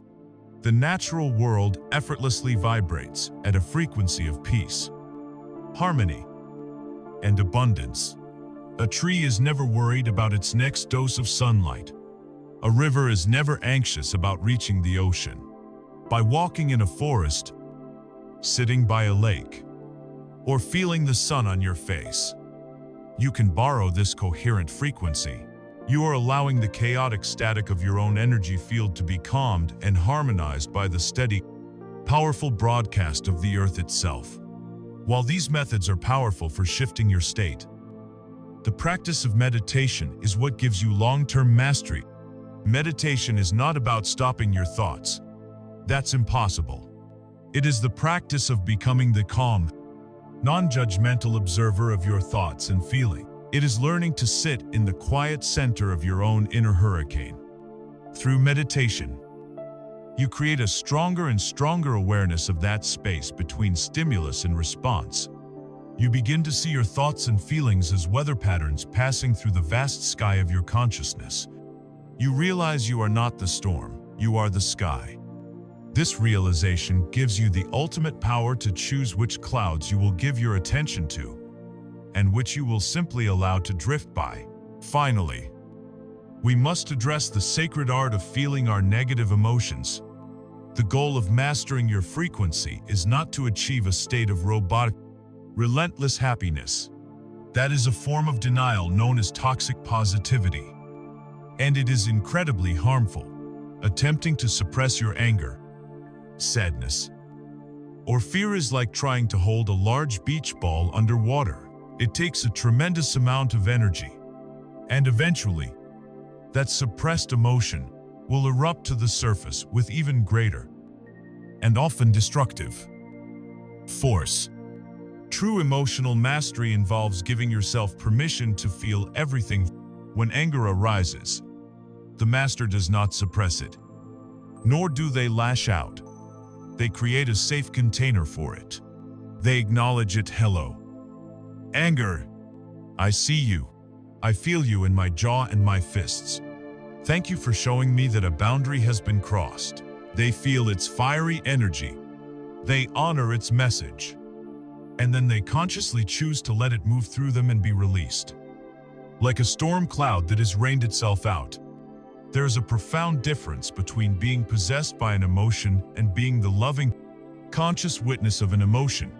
By learning to consciously curate your emotional state, you become a master creator. When you can deliberately generate and sustain the feelings of joy, peace, appreciation, and empowerment, you are no longer just hoping for a better future. You are broadcasting the signal of that future into the present moment. You have aligned the very core of your being with the creative heart of the universe. Your signal becomes clear, powerful, and coherent. And when your broadcast reaches this level of clarity, something truly magical begins to occur. The universe starts to talk back. It begins to send you signs, whispers, and clues, confirming that you are on the right path and guiding you toward your next inspired step. You have learned to send your signal with power and precision. Now, you must learn to listen for the reply. You must learn to decode the synchronicities of the cosmos and the subtle whispers of your own intuition. We have journeyed deep into the mechanics of our own creative power. We have learned how to harness our thoughts, words, and emotions to broadcast a clear, coherent, and powerful signal of our desires into the quantum field. For much of this journey, we have focused on the sending, on the broadcasting, on making our own signal as strong as possible. But creation is not a monologue. It is a dialogue. The universe is not a silent void that passively receives our requests. It is a living, intelligent consciousness that is constantly, lovingly, broadcasting back to us. The problem is not that the universe is silent. The problem is that our own minds have been too noisy to hear its reply. Now that we have learned to tune our own frequency, we must learn to become masterful receivers. We must learn to open the channel for two-way communication. This is where the magic truly begins. As we learn to decode the universe's signals, to read the language of synchronicity, and to hear the quiet whispers of our own intuition, the first way the universe speaks to you, to confirm that your signal is being received, is through the phenomenon of synchronicity. This term, coined by the great psychologist Carl Jung, describes coincidences that are so meaningful, so perfectly timed, that they feel like they couldn't possibly be random. These are the winks and nudges from the cosmos, the trail of breadcrumbs left on your path to let you know you are heading in the right direction. You have experienced these moments. You're pondering a difficult problem, and you turn on the radio only to hear a lyric that contains the perfect answer. You think of an old friend you haven't spoken to in years, and your phone rings a moment later. With their name on the screen, you see the same sequence of numbers 1111, 444, 222 appearing everywhere you look. On clocks, on license plates, on receipts. Just as you are contemplating a major life decision, a book falls off a shelf in a library, opening to a page that speaks directly to your soul's deepest question. These are not random chance. This is the physics of alignment. When your energetic frequency is tuned to your true path, you enter a state of flow, a resonant harmony with the universe. In this state, you begin to perceive the underlying interconnectedness of all things. You are seeing behind the curtain of ordinary reality into the elegant, orchestrated dance of the cosmos. These synchronicities are not meant to give you all the answers, but they are vital confirmations. They are the universe's way of saying, yes, keep going. That thought you just had, that feeling you're feeling, that's it. You are in alignment. You are on track. To see your life in this way is to transform it from a random series of events into a thrilling, magical adventure. This very idea is the premise of the spiritual classic, the audiobook The Celestine Prophecy by James Redfield. The entire story is a journey where the main character is guided through a physical and spiritual landscape, not by a map, but by following a chain of these meaningful coincidences, trusting the feeling of where to go next, and listening to the wisdom of the people he is guided to meet. We are all on our own Celestine Prophecy adventure, and learning to spot and follow these synchronicities is a key to unlocking our path. While synchronicities are the universe's external guidance system, you also possess an internal guidance system that is even more powerful, more direct, and more infallible. This is your intuition. It is the quiet voice beneath the loud chatter of your logical mind. It is that gut feeling, that hunch, that inexplicable sense of knowing without knowing how you know. Your intellect is a magnificent tool, but it is limited. It can only draw conclusions based on past data, on what it has already experienced. Your intuition, however, is not bound by the past. It is your direct connection to the universal mind, to the quantum field where all information past, present, and future exists simultaneously. It is your internal GPS, and it can always see the whole map of your life, including the shortcuts, the scenic routes, and the hidden treasures that your logical mind could never perceive. To learn to trust your intuition is to give yourself the ultimate unfair advantage in life. But this is where so many of us get stuck. How do we distinguish the true, calm voice of intuition from the loud, frantic, and often deceptive voice of fear? This is perhaps the most crucial skill you can develop on your spiritual journey. The two voices have entirely different energetic signatures, and you can learn to feel the difference in your body. The voice of fear is almost always loud, chaotic, and bullying. It screams. It insists. It presents worst-case scenarios in vivid detail. It uses phrases like "what if" and "you have to." It creates a sensation of constriction in your body, a tight chest, a knotted stomach, a clenched jaw. Fear's agenda is always to keep you safe by keeping you small.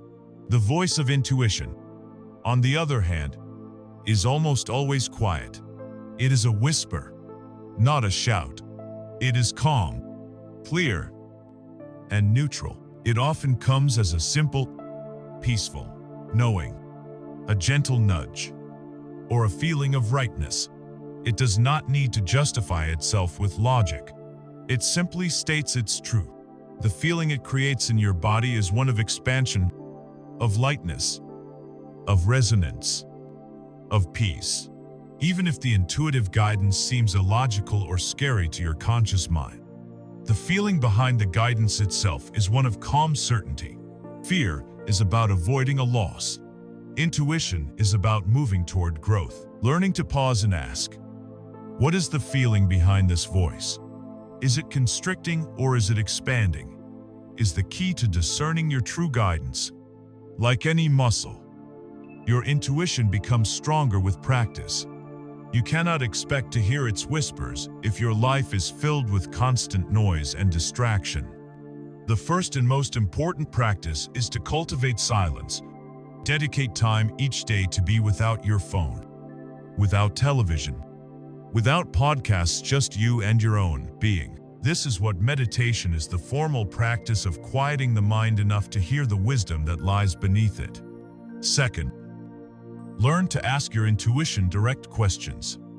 Before you go to sleep, or during meditation, you can pose a question like, show me my next right step, or is this business opportunity for my highest good? Then, you must release the need for an immediate answer and simply pay attention. The answer may come as a feeling, a dream, a new idea upon waking, or a synchronicity you experience the next day. A powerful technique is intuitive journaling. Sit with a pen and paper, and at the top of the page, write down your question. Then, just start writing. Don't edit. Don't judge. Don't even think. Just let your hand move across the page, writing whatever comes into your head. You will often be astonished at the wisdom that flows through you when you bypass your internal critic. Finally, you must build trust with your intuition by testing it on small things. Don't wait for a major life crisis. Ask it simple questions. Which route should I take home today? Which book on this shelf should I pick up? Should I go to this party tonight? Then, follow the nudge and observe the outcome. When you take the intuitive route home and avoid a major traffic jam, you build a data point of trust. As you accumulate these small successes, you build the confidence to trust your intuition with bigger and bigger decisions. So, now, we are fully equipped. We are no longer just blindly broadcasting our desires. We are engaged in a dynamic, two-way conversation with the cosmos. We have learned to see the synchronicities, the external road signs that confirm our alignment, and we have learned to tune into our own internal GPS, the infallible compass of our intuition, which always knows the way. We have learned to send our signal, and we have learned to receive the universe's reply. But what good is a map if you refuse to take the first step? What good is a GPS that tells you to turn left if you stubbornly continue to walk straight ahead? The communication is meaningless without commitment. The guidance is useless without action. And this leads us to the final, crucial piece of the puzzle of manifestation: learning to act, not from a place of fear or struggle, but from a place of divine guidance. We must now explore the profound difference between hard work and the effortless power of inspired action. We have now learned to open a dialogue with the universe. We have learned to see the synchronicities in the world around us and to hear the quiet, infallible guidance of our own intuition within us. We are receiving the map, the divine breadcrumb, the cosmic GPS coordinates. But a map is useless if it remains folded in our pocket. The journey requires movement. And this is where we confront one of the most pervasive and damaging myths of our modern culture: the gospel of hustle, the glorification of the grind. We are taught that success is a battle to be won through brute force, that sleep is for the weak, and that exhaustion is a badge of honor. We are told to work harder, push longer, and force our will upon the world. And while this path of noble struggle can sometimes yield results, it is a path of immense resistance. And it is not the path of a true money magnet. We are here to explore a more elegant, a more powerful, and a more joyful way. We are here to understand the profound difference between the friction of hard work and the effortless flow of inspired action. Let us first deconstruct what we mean by hard work in this context. This is not an argument for laziness or apathy. This is about understanding the energy behind an action. Hard work, in the sense of struggle or hustle, is almost always born from a place of fear and doubt. It operates from a core belief that the universe is either indifferent or hostile to your desires. The underlying thought is, if I don't make this happen, it won't happen. I am all alone in this. I have to drag my dream, kicking and screaming, across the finish line. When you act from this energy, everything feels heavy. It feels like pushing a massive boulder up a steep hill. It requires immense willpower, caffeine, and self-discipline, not because the task itself is joyful, but because you are fighting against a powerful invisible current. The focus is on the effort, on the struggle itself, with the desperate hope that if you just suffer enough, you will eventually be rewarded. It is the energy of forcing a locked door, putting your shoulder into it until you are bruised and exhausted, all while the key sits, unused, in your pocket. Inspired action, on the other hand, is born from a completely different dimension of consciousness. It is not the start of the creative process. It is the natural, physical culmination of it. It is what happens after you have done the inner work, after you have aligned your energy through gratitude, clarified your vision through visualization, programmed your mind with affirmations, and tuned your frequency with positive emotion. Inspired action arises from a core belief that the universe is friendly, that it is conspiring in your favor, and that the current of life is flowing towards your desires, not away from them. Your only job is to get into alignment, and then joyfully cooperate with the flow. The feeling of inspired action is unmistakable. It feels light. It feels exciting. It feels energizing. And often, completely effortless. It doesn't feel like you are pushing the boulder. It feels like you are dancing with it as it rolls gently downhill. You feel pulled or drawn towards the action, not pushed by fear or obligation. It doesn't deplete you. It invigorates you. Because you are no longer acting alone. You are co-creating with the infinite intelligence of the cosmos. It is the energy of finding the key, the intuitive nudge, and watching the door swing open with the gentlest touch. There is a powerful analogy for this, made popular by the teachings of Abraham Hicks, that perfectly illustrates this difference. Imagine your life as a river, and this river is always flowing downstream toward everything you have ever wanted, toward your abundance, your joy, your well-being. This destination is inevitable if you simply allow the current to take you there. The person operating from the mindset of hard work is like a rower who has pointed their boat upstream. They are facing away from their desires and are rowing with all their might against the powerful current. Their muscles burn, sweat stings their eyes, and their face is a mask of grim determination. They believe this struggle is what defines their worth.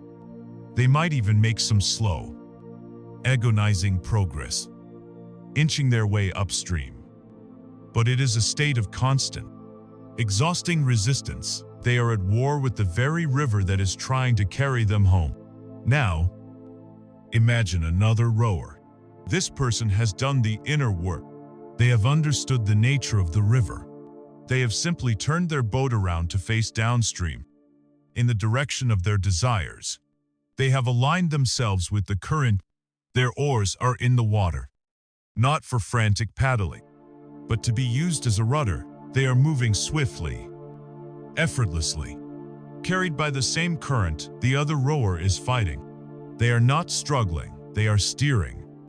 They are enjoying the journey, taking in the scenery, feeling the sun on their face. This is inspired action. It is the small, precise, intuitive adjustment that keeps you in the fastest part of the current. It is the art of working in joyful partnership with a universe that is already on your side.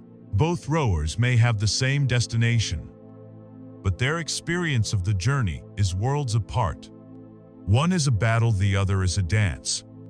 A common misconception is that inspired action must always be a huge, dramatic, life-altering event, like quitting your job or moving across the country. And while it certainly can be, it most often begins as a small, simple, and sometimes illogical nudge. The universe guides you one step at a time. An inspired action might be the sudden urge to call a friend you haven't spoken to in months, who then happens to mention a business opportunity perfect for you. It might be a persistent feeling that you should walk into a particular bookstore, where a book you find contains the one idea that changes the entire trajectory of your life. It might be a sudden curiosity to research a topic you know nothing about, which leads you down a path to discovering your next great passion. It might even be something as mundane as the overwhelming urge to clean out your closet or rearrange your furniture. This is not procrastination. It is an intuitive act of clearing out old, stagnant energy to make space for the new to arrive. The key is to honor these small nudges, no matter how illogical they seem to the rational mind. These small acts of inspired obedience are how you build trust with the universe. You are demonstrating that you are listening to its guidance, and in return, the guidance becomes clearer, stronger, and more frequent. Therefore, the goal is to shift your entire focus from working harder to aligning more deeply. Your daily practice should not be to ask, "How can I force this to happen?" but rather, "How can I feel better right now? How can I get into a state of gratitude, joy, and receptivity?" When you make feeling good your number one priority, you are turning your boat downstream. You are getting into the receptive mode, into what Abraham Hicks would call the vortex, where everything you desire already exists. And from that aligned, joyful state, the ideas for action that come to you will be pure, powerful, and effective. They will feel less like chores on a to-do list and more like exciting invitations from the universe. Action taken from a place of stress and lack creates more stress and lack. Action taken from a place of joy and alignment creates more joy and alignment. It is that simple. As we step back and look at the nature of these inspired action, a beautiful pattern emerges, almost invariably. These intuitive nudges lead us to connect with other people, to share our gifts, to solve a problem, or to create something of beauty or utility. The rower who is happily flowing downstream has the time and energy to wave at people on the shore, to share their provisions, to offer a helping hand. Inspired action is rarely a solitary pursuit. It naturally leads you into the dance of human connection and contribution. It guides you to become a source of value for others. And this, we will find, is the very secret to the flow of all wealth. The universe guides you to act not just for your own benefit, but to become a conduit for its grace to flow through you and out into the world. This leads us directly to the next great law of prosperity, the elegant and unbreakable equation of sustainable wealth, the law of value and exchange. We have learned to dance with the universe. We have turned our boats downstream, aligning ourselves with the current of our own becoming, and we have learned to listen for the whispers of inspired action. This is a profound and beautiful state to be in. But we must ask the question, where is this current taking us? Where do these inspired nudges guide us invariably? They guide us out of the solitude of our own minds and into the world of others. They guide us toward acts of connection, of creation, and of service. We now arrive at a pivotal point in our journey. The place where our inner energetic work makes contact with the physical marketplace. We are about to uncover the simple, elegant, and unbreakable law that governs all sustainable wealth. This is the point where we stop thinking about attracting money out of thin air and start understanding money for what it truly is: a symbol, an energy certificate, a universal thank you note for a job well done. We are here to explore the law of value and exchange. For most of our lives, we have been programmed to ask a question born of lack. How can I get more money? This question, though common, places you in a passive, powerless position. It frames you as an empty vessel waiting to be filled, a supplicant hoping for a handout from the world. Today, we are going to discard that question entirely. We are going to replace it with a question so powerful, so creative, and so aligned with the flow of the universe that it will change your financial reality forever. That new question is this: how can I give more value? Stop and feel the energetic difference between those two questions. How can I get is constricting, needy, and focused on self.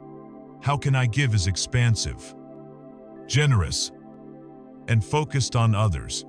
The moment you make this shift, you move from being a consumer to being a creator. You move from a position of need to a position of power. You stop chasing money, and you begin the process of commanding it.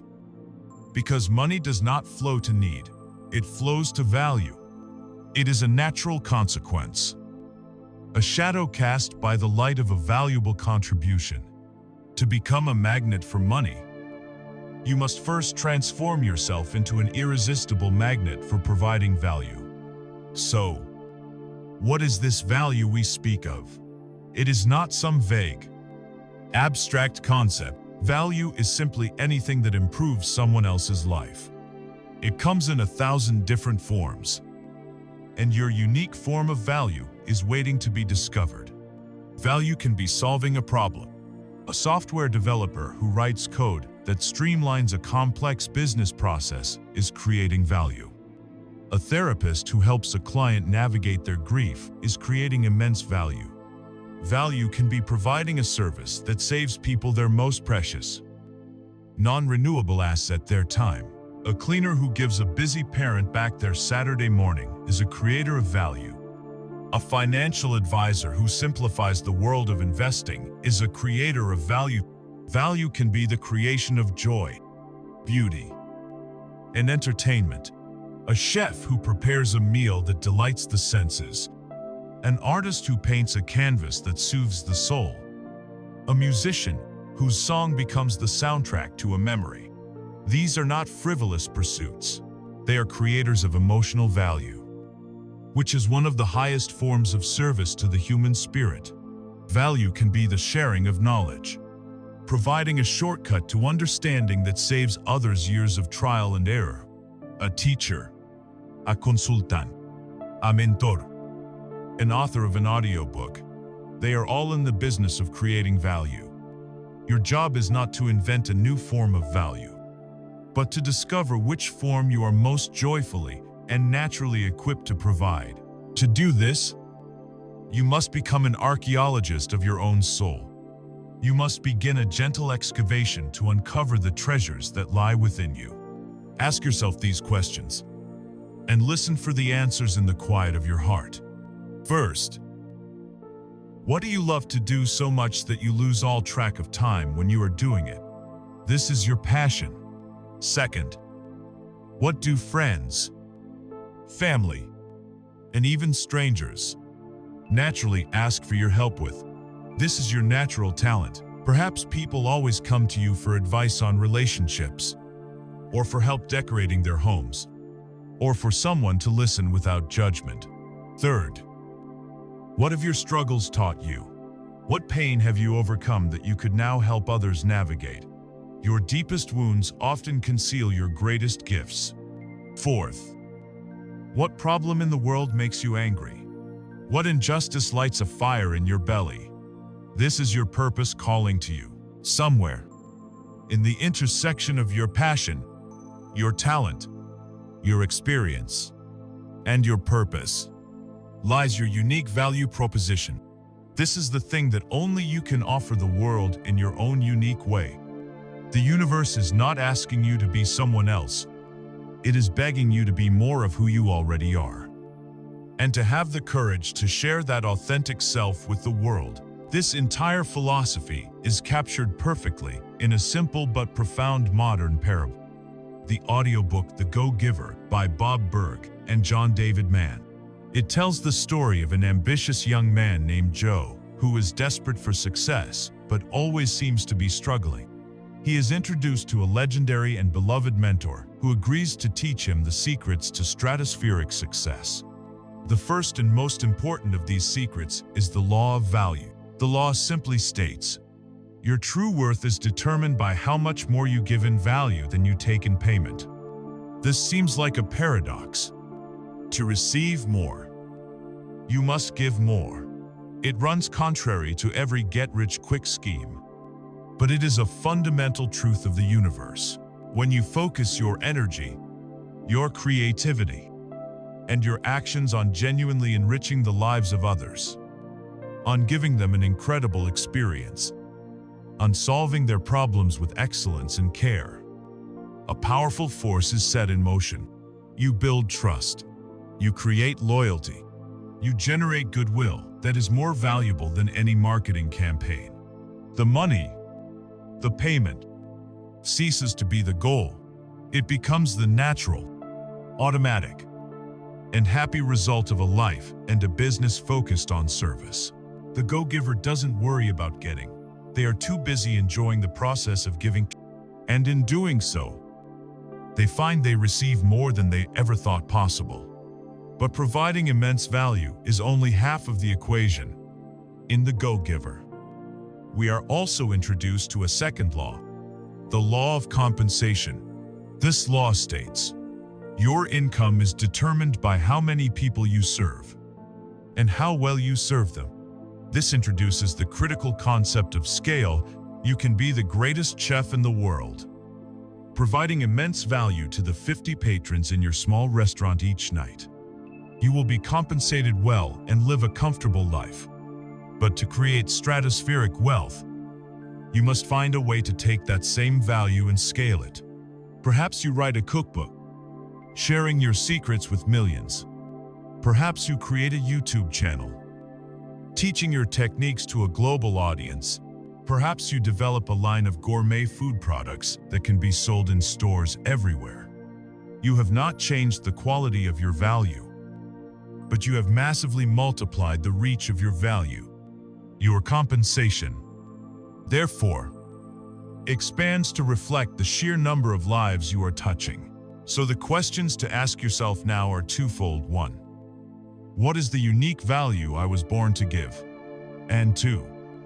How can I leverage my time, my energy, and modern technology to serve more people with that value, and to serve them well? This is the law that liberates you from the chase. You never have to chase money again. Your only focus is to fall in love with the process of creating value, of becoming the most helpful, creative, and authentic version of yourself, and then finding joyful ways to share that with as many people as possible. It is a path of purpose, passion, and immense prosperity. It is the business model of the universe. But as we stand on the precipice of sharing our great gifts with the world, a final, shadowy gatekeeper often rises from within our own minds. It is a familiar voice, a whisper of doubt that says, "Who are you to do this? You're not an expert. You're a fraud. You are going to be found out."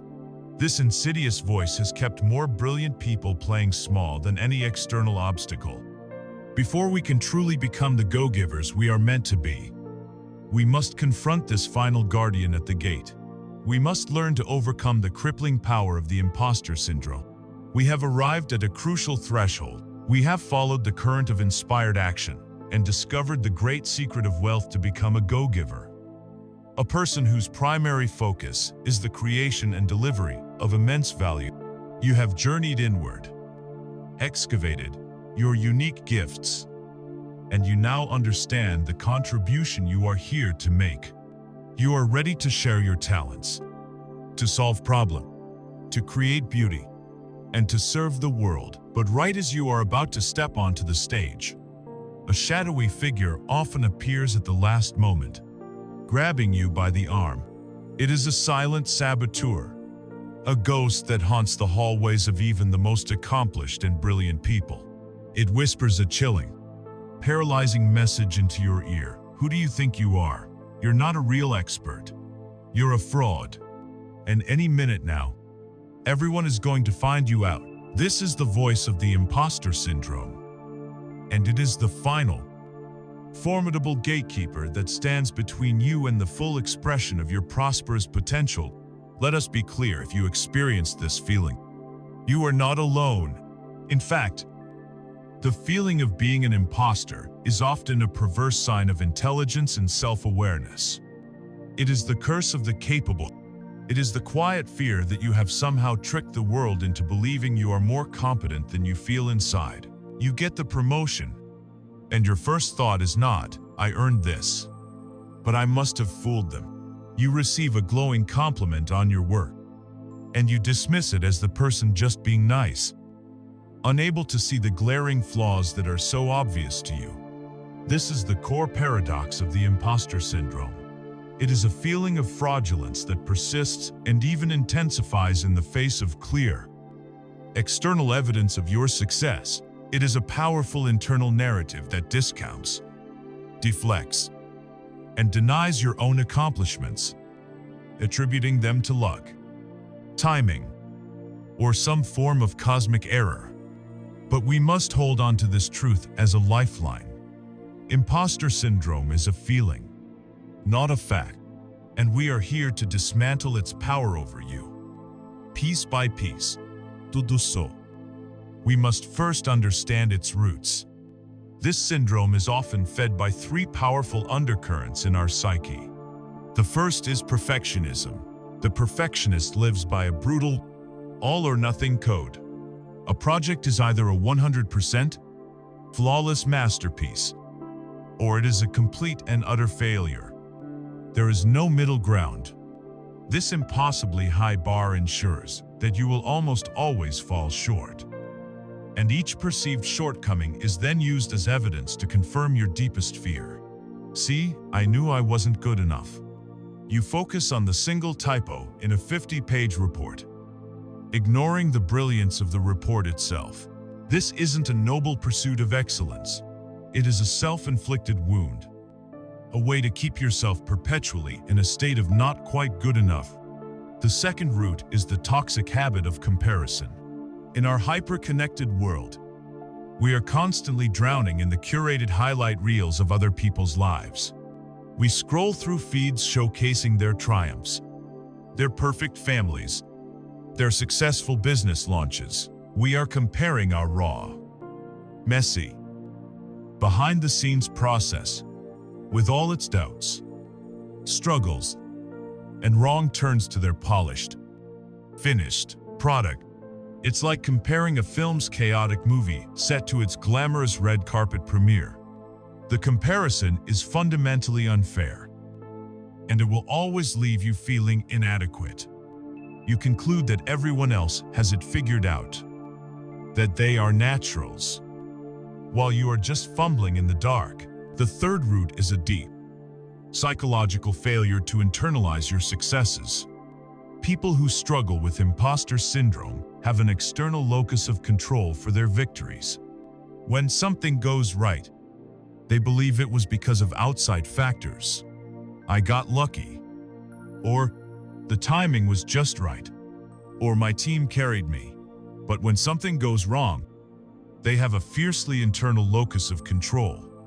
"I failed because I am incompetent," or "I blew it because I'm not smart enough."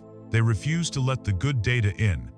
Compliments and achievements bounce off an invisible deflector shield, unable to penetrate their core self-image of being a fraud. Over time, their entire sense of self is built only on their perceived failures, while their very real successes are orphaned, left to feel like flukes. The sheer power and universality of this feeling is perhaps best illustrated by the story of one of the most revered and accomplished women of our time, the great poet and author, Dr. Maya Angelou. Imagine a woman who was a global icon, a recipient of the Presidential Medal of Freedom, whose words moved millions and shaped the consciousness of a generation, and yet, she famously confessed that after writing 11 books, she would still have the same recurring thought with each new publication. Uh-oh. They're going to find out now. I've run a game on everybody, and they're going to find me out. Let that sink in. If a titan like Maya Angelou felt the icy grip of the imposter, then it is not a sign that you are a fraud. It is a sign that you are a sensitive, ambitious human being, daring to create and contribute. It is part of the territory of greatness. The antidote to this feeling is not to achieve more, because as we've seen, the feeling is immune to evidence. The antidote, as the brilliant researcher and author Dr. Brené Brown teaches in her audiobooks like The Gifts of Imperfection, is to embrace our vulnerability. The imposter syndrome thrives in shame and the fear of being seen as imperfect. The cure is the courage to be seen as you are. It is the willingness to say, yes, I am a work in progress. Yes, I don't have all the answers. And yes, I am still worthy. I am still valuable. The goal is not to become flawless. The goal is to become authentic. Your value does not lie in your perfection. It lies in your unique blend of talents, experiences, and yes, even your imperfections. So how do we practically begin to dismantle this inner saboteur first? You must become a collector of facts to fight the tyranny of feelings. Create a success file or a brag document. This can be a digital folder, a notebook, or a physical file box.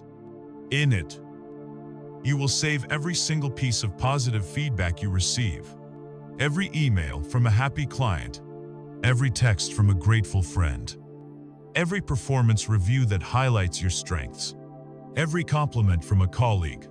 When the voice of the imposter begins its whisper campaign of doubt, your job is to open this file and read the objective.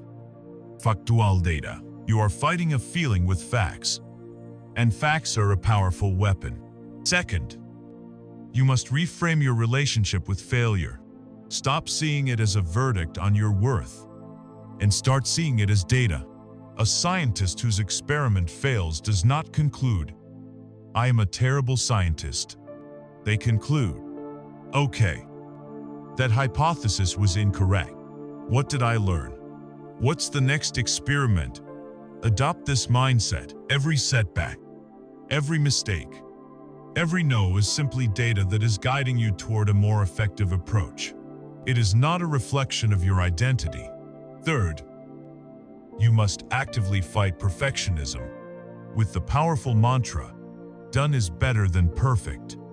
That project you've been polishing for 6 months, ship it at 85%. That idea you're scared to share until it's fully formed, share the rough draft.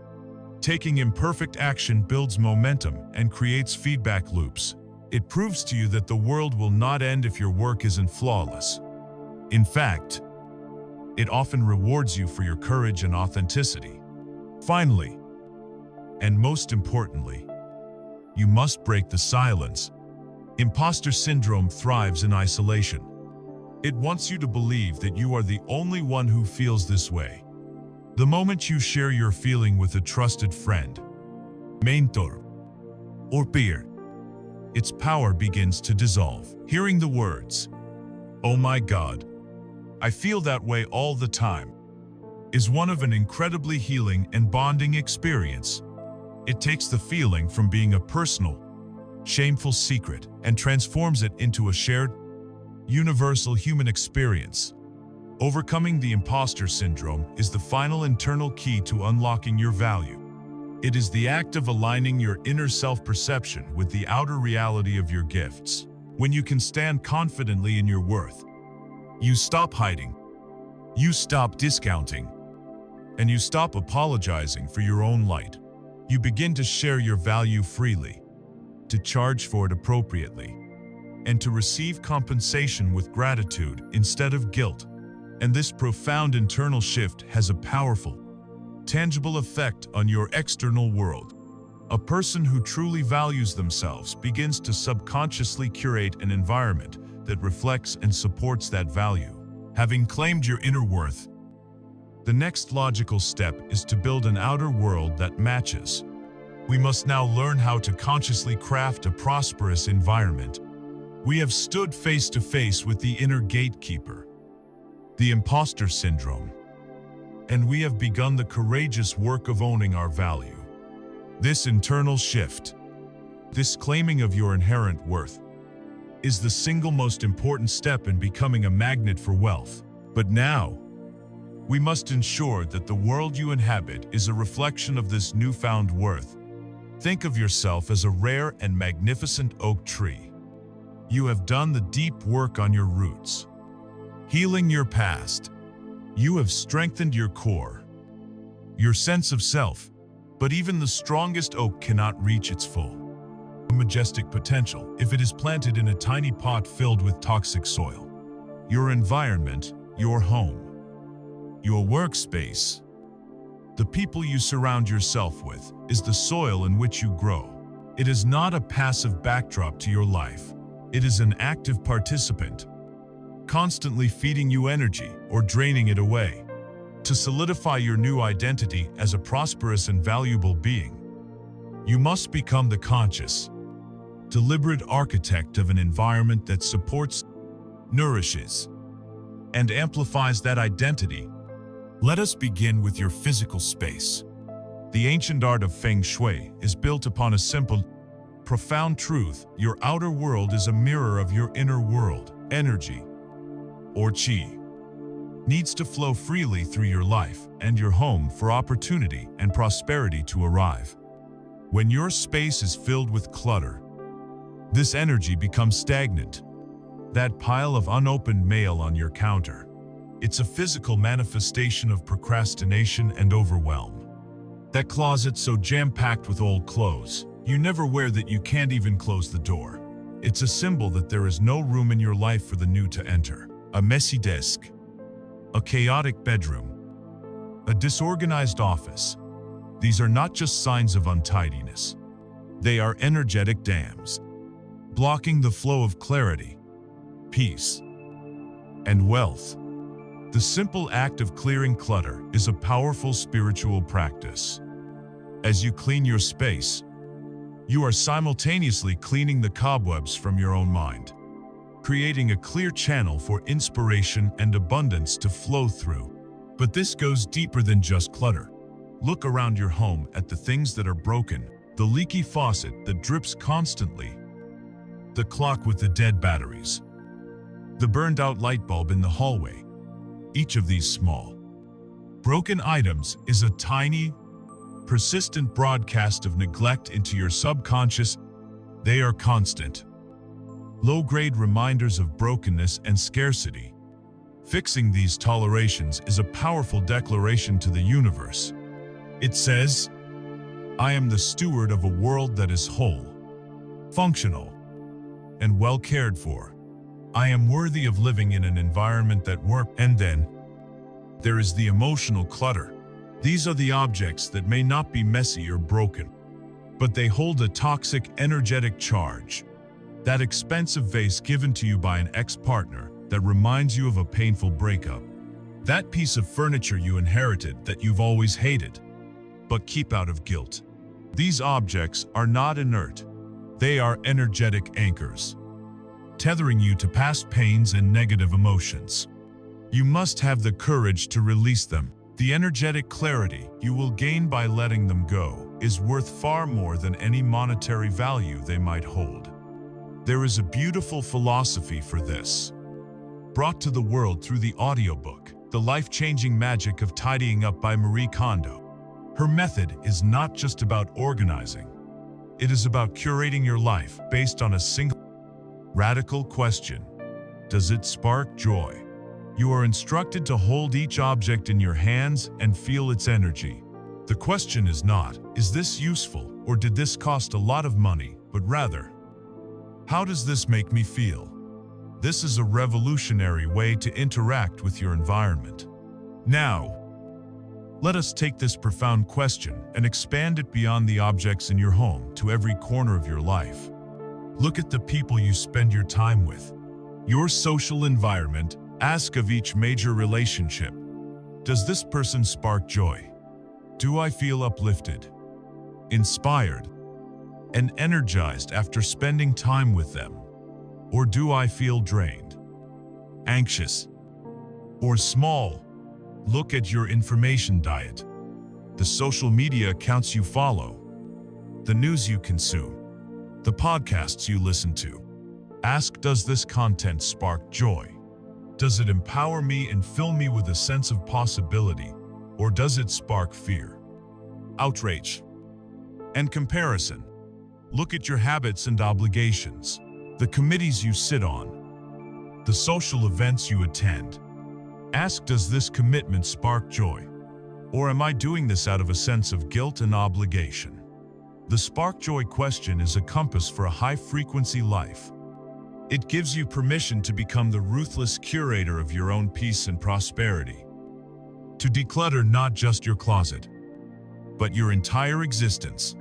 This leads us to the crucial topic of your social environment. The people you surround yourself with are the most powerful environmental factor of all. You can have the most beautiful, organized home, but if you spend your time with people who are constantly complaining, gossiping, and living in a state of lack, their energy will inevitably seep into your own. We can divide people into two categories: energy radiators and energy vampires. Energy vampires are the chronic complainers, the cynics, the victims who believe the world is against them. They drain the life out of a room. Energy radiators, on the other hand, are the encouragers, the optimists, the dreamers. They celebrate your successes. They believe in your potential, and they radiate a contagious energy of possibility. The spiritual teacher Jim Rohn famously said, "You are the average of the 5 people you spend the most time with." This applies to your mindset, your health, your income, and your overall vibration. Do a loving, honest inventory of your 5 closest associates. What is their collective energy? Are they lifting you up or are they holding you down? This does not mean you must be cruel or cut people out of your life callously. But it does mean you must become the conscious manager of your time and energy. It may mean loving some people from a safe distance. It absolutely means you must actively seek out and cultivate relationships with energy radiators. Join a mastermind group, find a mentor, go to seminars and workshops where you can meet people who are playing a bigger game, who will challenge you and inspire you to rise to their level. Finally, after clearing the clutter and curating your connections, you must proactively create a physical anchor for your new, prosperous identity. You must build a sacred space. This does not have to be an entire room. It can be a small corner of your office, a shelf on your bookcase, a small table by your bed. This space is your personal altar to your becoming, a charging station for your soul. In this space, you will place objects that represent the future you are creating. Your vision board, filled with images of your desires, a copy of the script you wrote for your ideal life, a beautiful candle to represent the light of your own spirit, a plant to symbolize your constant growth, a gratitude rock, or a specific crystal that holds the energy of abundance for you. This sacred space has two purposes. First, it is the place you return to every single day to do your inner work, to meditate, to visualize, to read your affirmations. Second, its mere presence acts as a constant, physical reminder of your commitment. Every time you glance at it throughout your day, it sends a powerful signal to your subconscious mind, reinforcing the reality you are stepping into. It makes your inner work tangible and real. By consciously crafting your environment in this way, by clearing your physical and emotional clutter, by curating a social circle that radiates positivity, and by building a sacred space that anchors your intentions, you create a powerful, energetic fortress.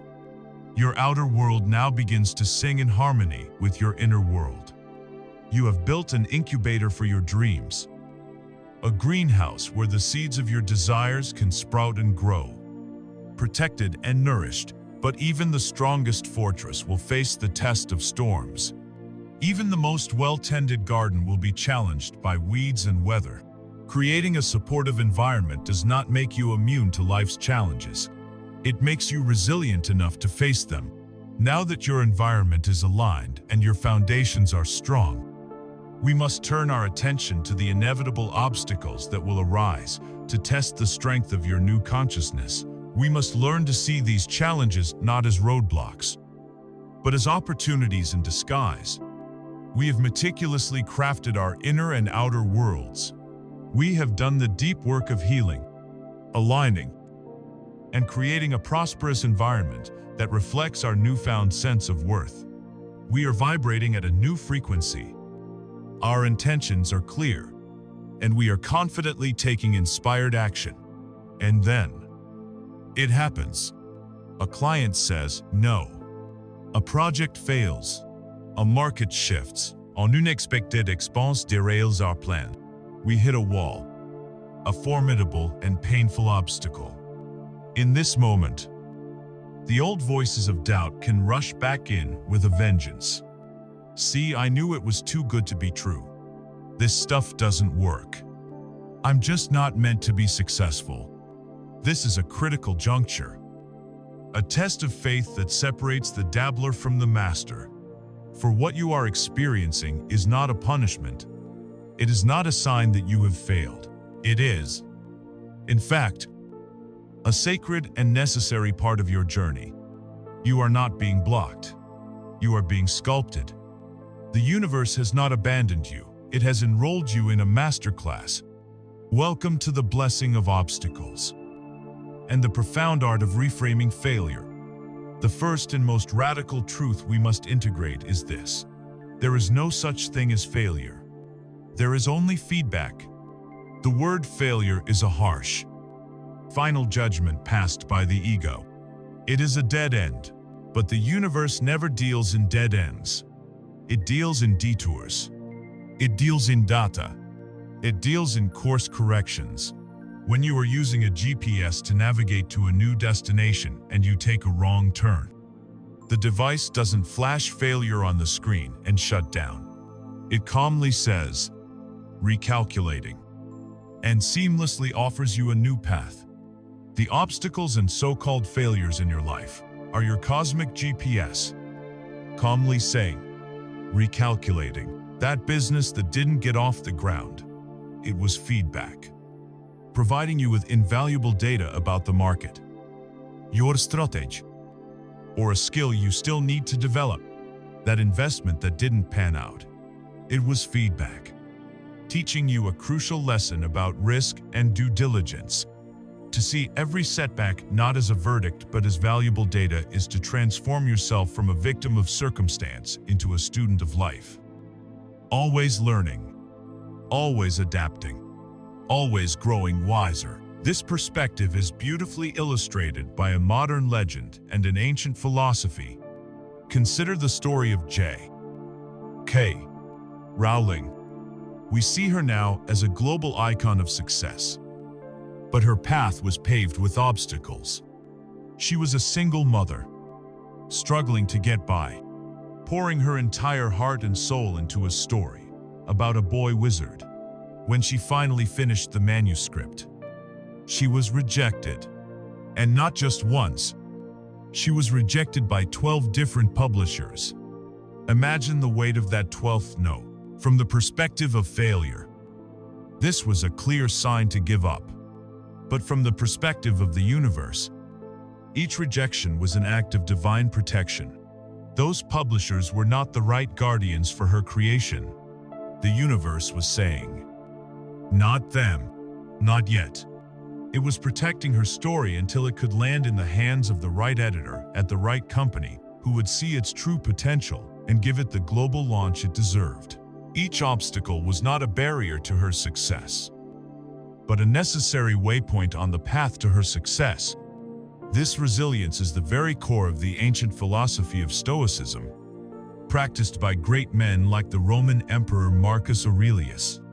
The modern gateway to this powerful mindset can be found in the audiobook, The Obstacle is the Way, by Ryan Holiday.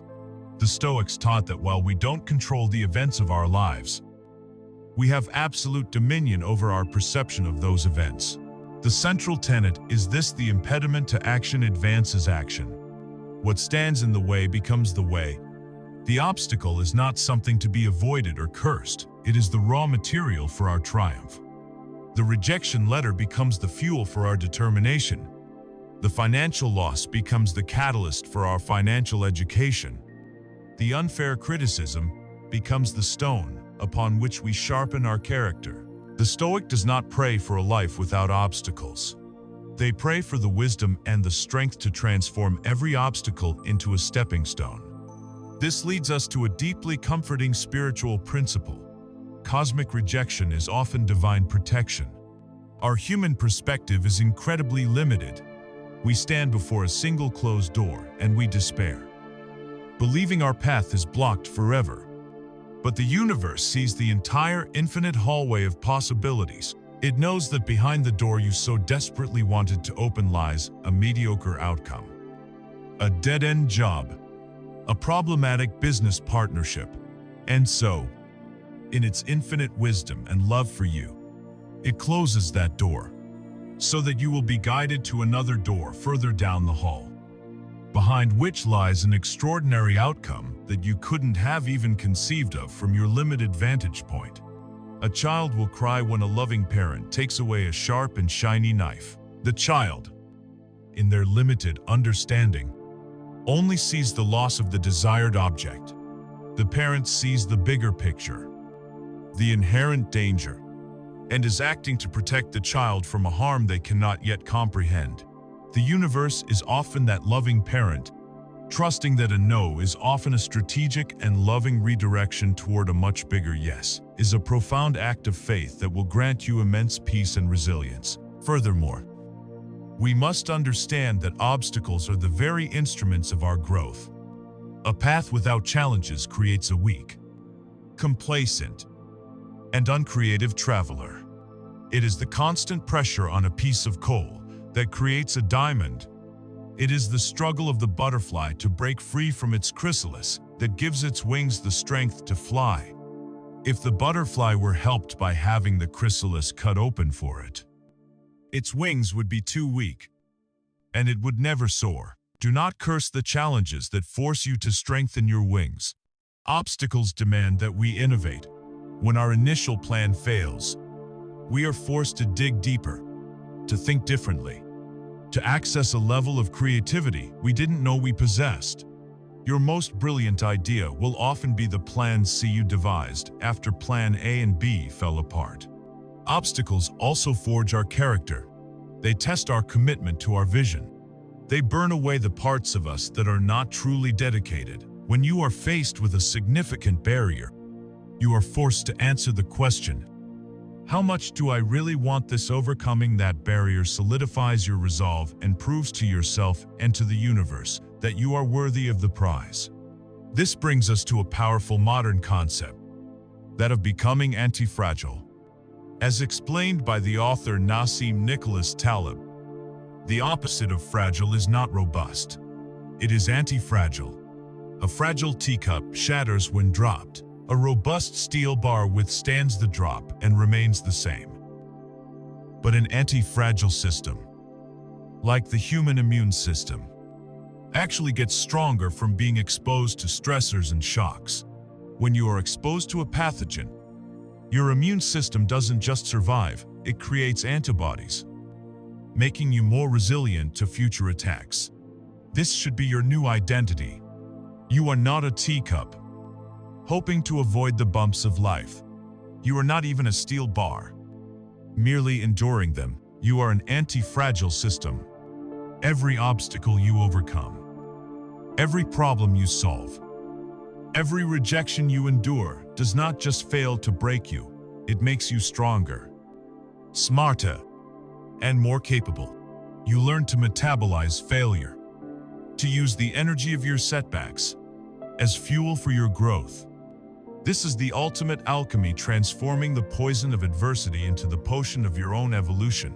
So when the inevitable challenges appear on your path, do not despair. Do not see them as a sign that your manifestation is failing. See them as a sign that your manifestation is working. The universe is testing your resolve, strengthening your character, and providing you with the exact curriculum you need to become the person who is capable of handling the very success you have asked for. It is a blessing, a sacred part of the dance, but to engage with this curriculum, to weather these storms with grace, and to trust the process of cosmic recalculation requires a virtue that is often in short supply in our instant gratification world. It requires a deep and abiding surrender to a timeline that is not your own. To truly master the obstacle, you must first master your relationship with time itself. You must learn to release the desperate grip of when, and learn to gracefully embrace the wisdom of divine timing. We have navigated the treacherous terrain of obstacles and reframed failure not as a verdict, but as a vital part of our curriculum. We have learned to see every challenge as a stepping stone, every closed door as a divine redirection. But after we have climbed that stepping stone, after we have walked away from that closed door and turned toward a new one, we are often met with a new, more subtle, and perhaps even more difficult challenge. The challenge of waiting. We live in a culture that worships speed. We want instant downloads, instant coffee, and instant success. We have been conditioned to believe that if something doesn't happen quickly, it isn't going to happen at all. And so, in the quiet space between our aligned efforts and their physical manifestation, a profound anxiety can begin to fester. We start to question everything. Did I do it wrong? Has the universe forgotten about me? This period, this sacred pause, is where our faith is truly forged. For to become a true master of manifestation, we must learn to release the tyranny of the clock. We must learn to trust in a wisdom far greater than our own limited timeline. We must learn to gracefully, powerfully, embrace the concept of divine timing. First, we must understand the energy of impatience. Impatience is not a sign of great ambition. It is a broadcast of profound distrust. Every anxious glance at the clock, every frustrated sigh that your desire hasn't arrived yet, is a signal you are sending to the universe that says, I don't really believe you're handling this. I don't trust the process. I need to see the proof now, or I'm going to assume it's not working. This energy of doubt, of needing to control, of micromanaging the cosmos, is the energetic opposite of faith. It constricts the very channels you are trying to open. Imagine planting a seed in a garden. If you were to go out every few hours, dig up the seed to see if it had sprouted, and then anxiously rebury it, what are the chances it would ever grow? Zero. Your anxiety would destroy it. Your desire must be planted, watered with faith and gratitude, and then you must allow it the space and the time to germinate in the unseen realm, trusting that it is growing perfectly beneath the surface. Impatience is the act of constantly digging up the seed. It short-circuits the entire creative process. We must also zoom out and appreciate the sheer complexity of what we have asked for. When you place your order with the universe, you are not ordering from a simple vending machine.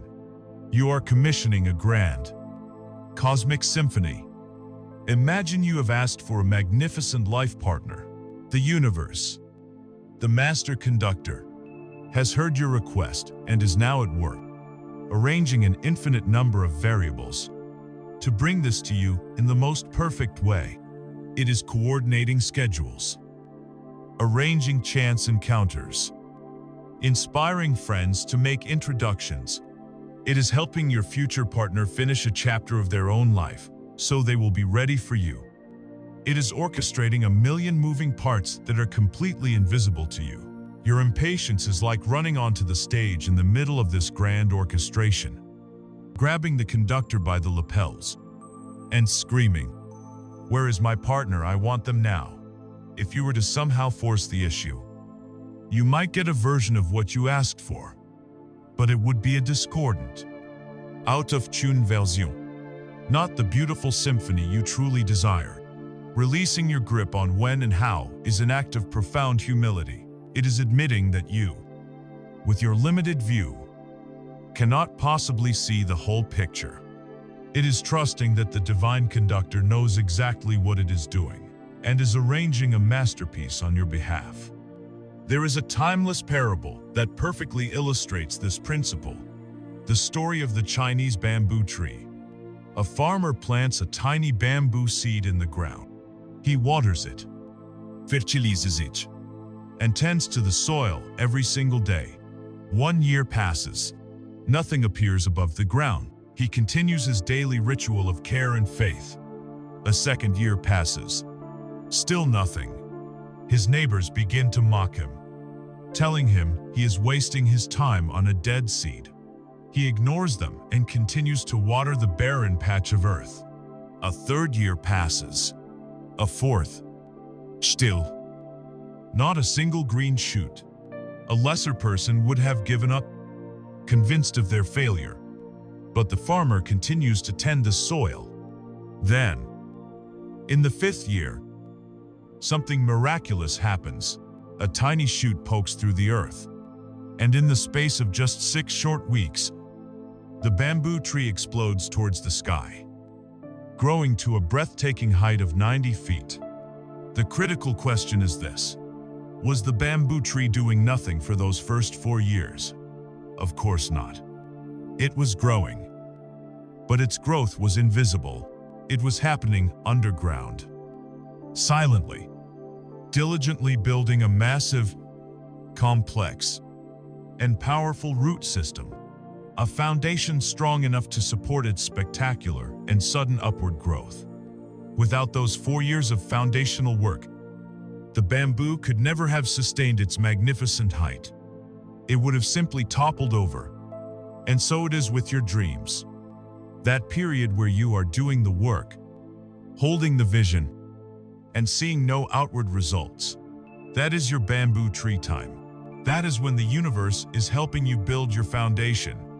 It is strengthening your character, deepening your faith, teaching you patience, and developing the emotional and spiritual root system you will need to handle the very success that is coming your way. Your breakthrough is being built underground. Do not mistake a lack of visible progress for a lack of activity.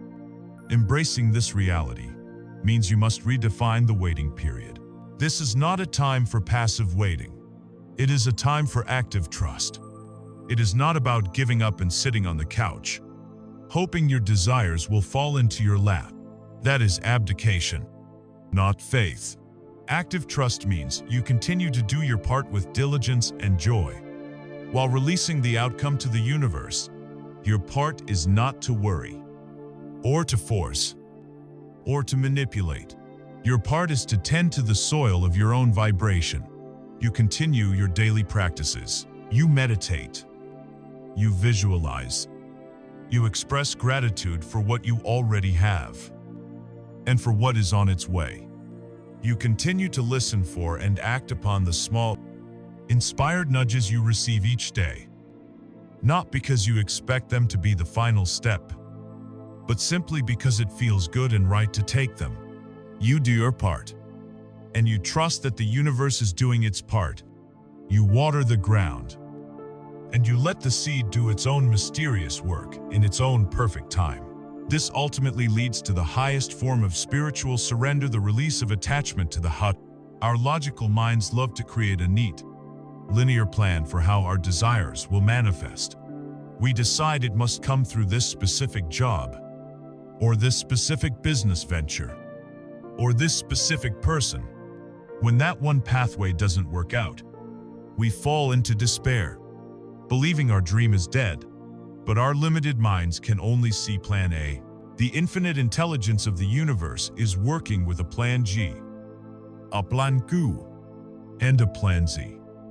Each one more brilliant, more joyful, and more elegant than anything we could have concocted on our own. The work of mastery is to hold the vision of the end result, the feeling of the wish fulfilled with unwavering clarity and faith, while completely and totally surrendering the how and the when to the wisdom of the cosmos. This is the sweet spot of creation. It is the perfect, dynamic balance between focused human intention and graceful divine surrender. So, while you are in this sacred period of active trust, tending to your inner garden, allowing the universe to orchestrate its grand symphony, how do you best maintain your high vibration? How do you keep the soil of your life rich and fertile while you wait for your bamboo to sprout? One of the most powerful ways is to act as if your abundance is already here. And what is the number one characteristic of truly abundant beings? They are generous. They are givers. To keep your own energy in a state of flow, to signal to the universe that you trust in its infinite supply, you must participate in that flow. This leads us to explore one of the most magical and reciprocal laws of prosperity, the beautiful, unbreakable circle of giving and receiving. As we learn to embrace divine timing, we find ourselves in a state of active trust, a sacred period of tending to our inner world, while the universe arranges our outer one. The crucial question during this time is how to maintain our high, prosperous frequency. Even when our desires have not yet fully materialized, how do we act like the wealthy, abundant person we are becoming? Right now, the answer lies in understanding one of the most fundamental and beautiful laws of the cosmos. A law as natural and essential as breathing. It is the unbreakable circle of giving and receiving. Think about your own breath. To take in a new, life-giving breath, you must first do what you must exhale. You must release what you are holding. To hold your breath is to suffocate.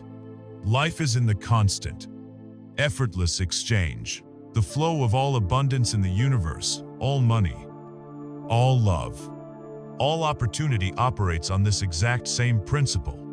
You must give to receive. You must exhale to inhale. To block either side of this equation is to choke the flow of prosperity in your life. Let us first examine the exhale, the energy of giving.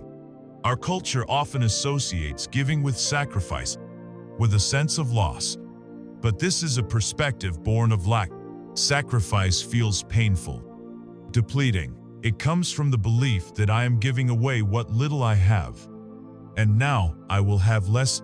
This is not the kind of giving that creates wealth.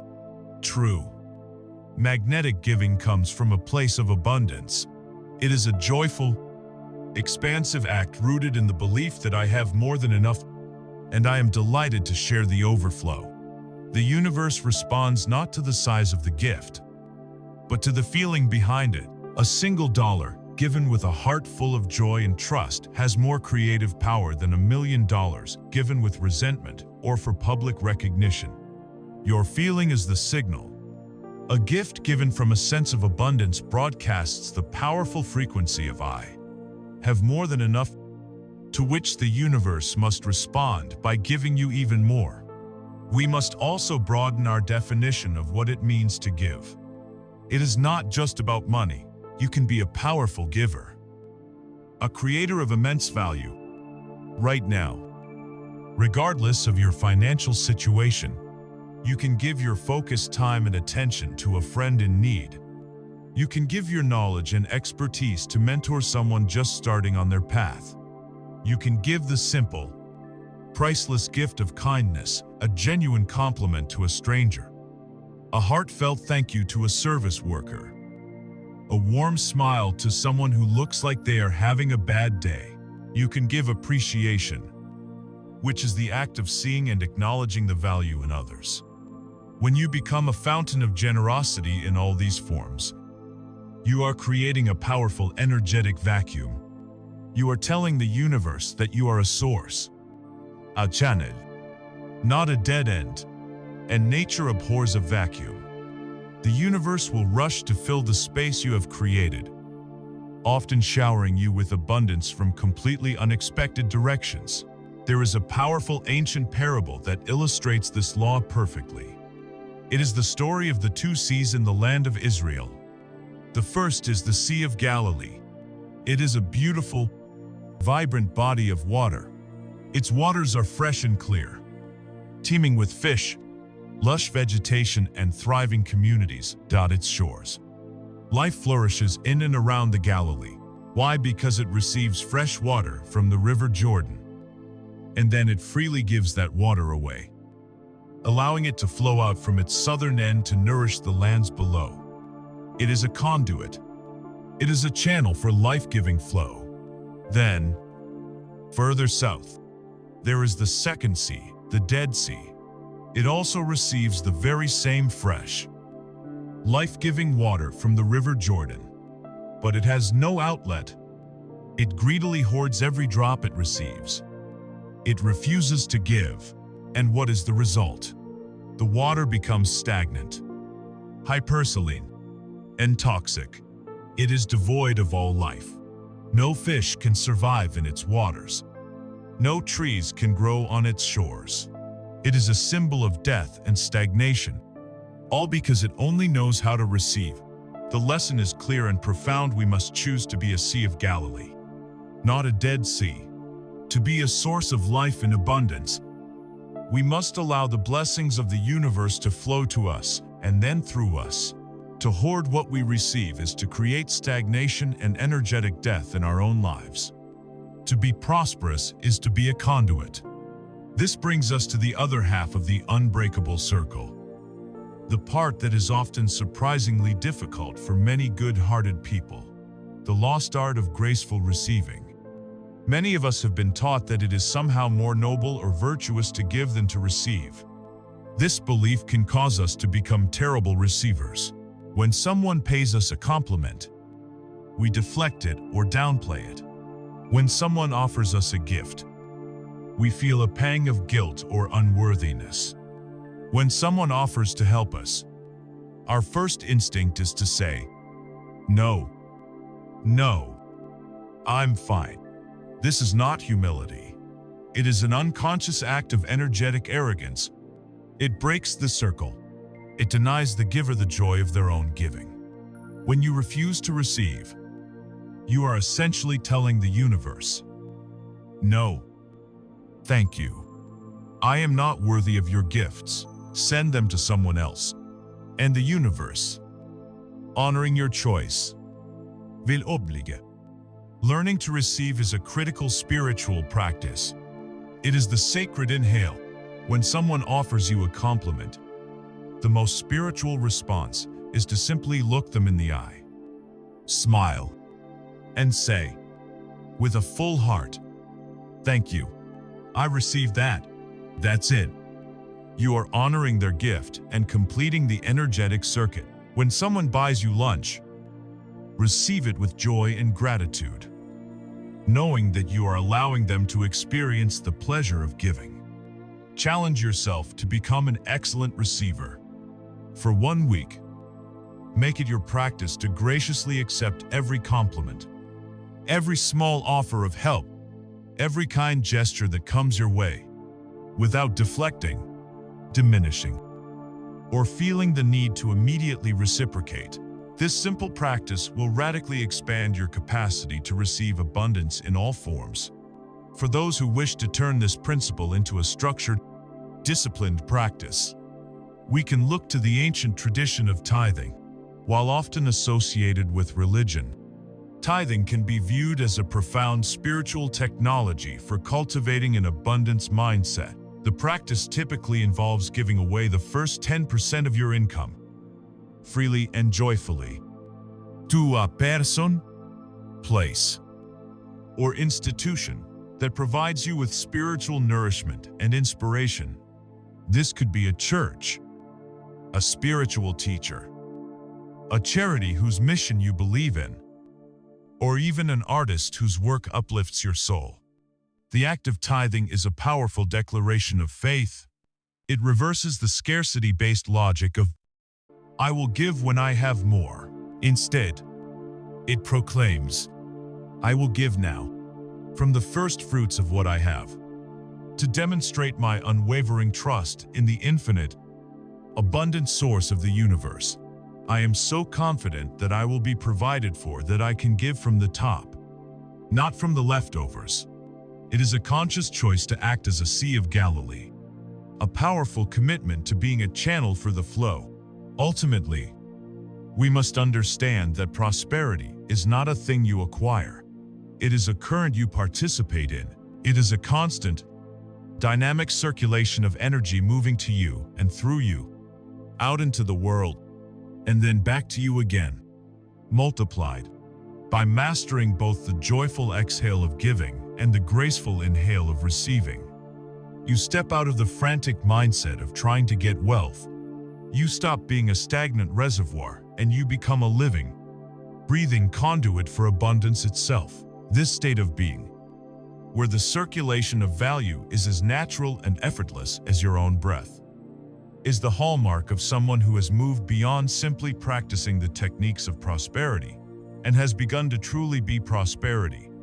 And this leads us to our next crucial step to solidify this state of flow, this new way of being, into the very core of our identity.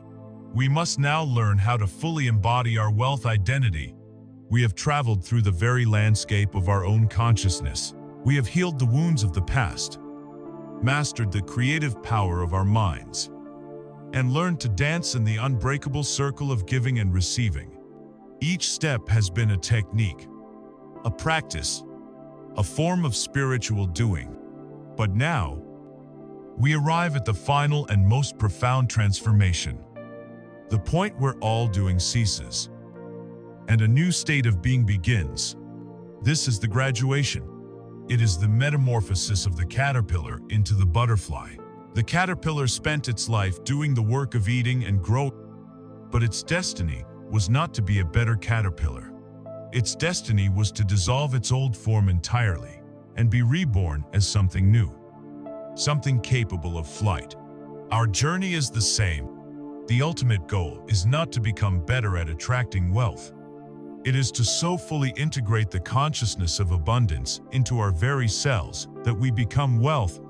We are here to learn how to embody our wealth identity. This process begins with a simple yet powerful principle: you must act as if. This is not about being fake or living in denial. It is not about reckless spending or financial irresponsibility. It is a subtle but radical shift in the energy behind your daily choices. It is the practice of asking yourself, in any given situation, what would the wealthy, secure, and abundant version of me do right now?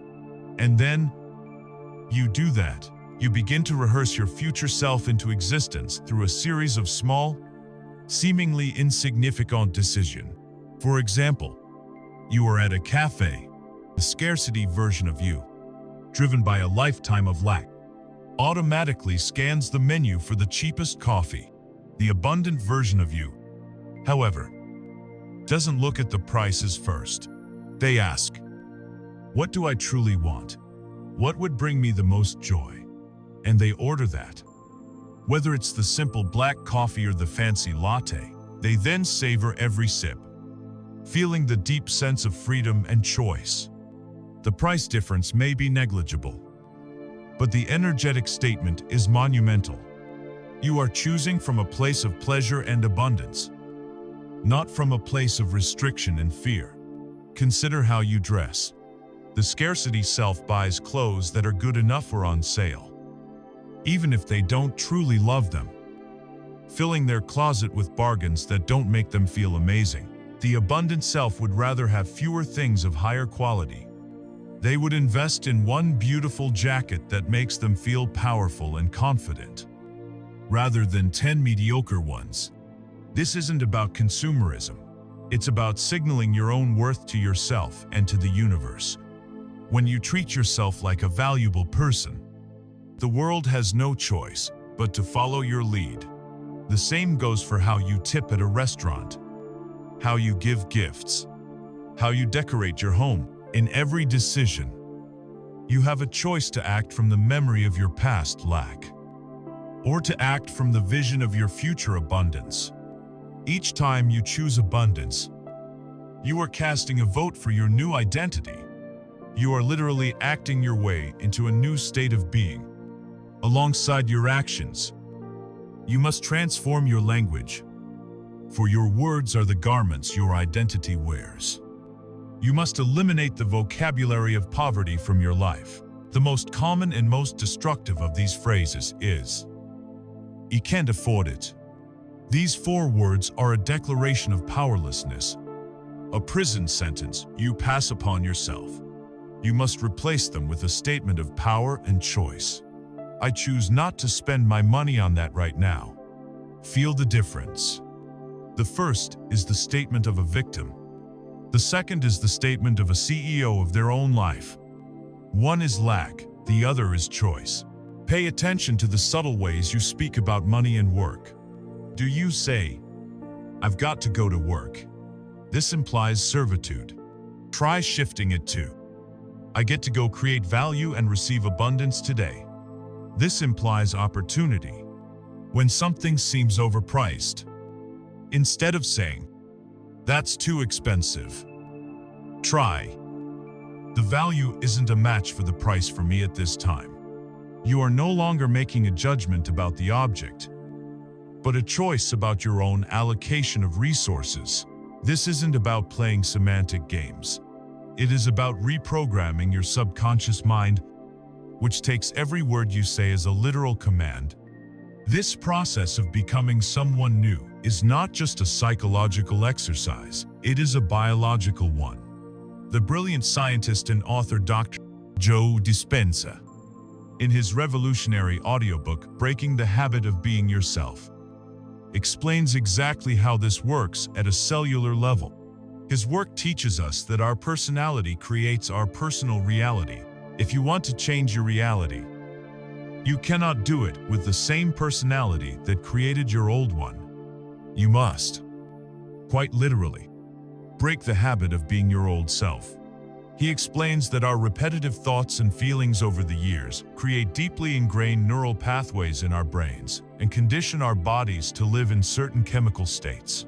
If you have spent 30 years living with the anxiety of scarcity, your body has become physically addicted to the chemicals of that anxiety, to the cortisol, the adrenaline. Your body becomes the mind of lack. This is why change is so hard. Your conscious mind may decide to be abundant, but your body, like a junkie craving a fix, will subconsciously create situations that trigger the familiar, painful feeling of lack just to get its chemical hit. The work, as Dr. Dispenza outlines, is to use meditation as a tool to unmemorize that old emotional self and to repeatedly recondition the body to a new mind and a new emotion. When you sit in meditation and vividly practice, feeling the emotions of your future, the freedom, the gratitude, the security of your wealth, you are generating the chemistry of that new reality in the present moment. You are giving your body a taste of the future. As you do this consistently and with intense focus, your body begins to believe that it is already living in that future reality. You are changing your biological state. You are literally rewriting your identity at the cellular level. When this happens, a profound shift occurs. You generate a new electromagnetic signature. You are broadcasting a completely new signal into the quantum field. And because your energy is now a match for your desired reality, you no longer have to chase it. Opportunities, resources, and synchronicities are drawn to your new state of being effortlessly and automatically. You are not attracting wealth anymore. Your very being is the magnet. The most tangible way to demonstrate this new identity, to make the ultimate statement of worth to yourself and to the universe, is to invest in yourself. People with a poverty mindset see self-improvement as an expense. People with a wealth identity see it as the single greatest investment they can ever make. This investment can take many forms.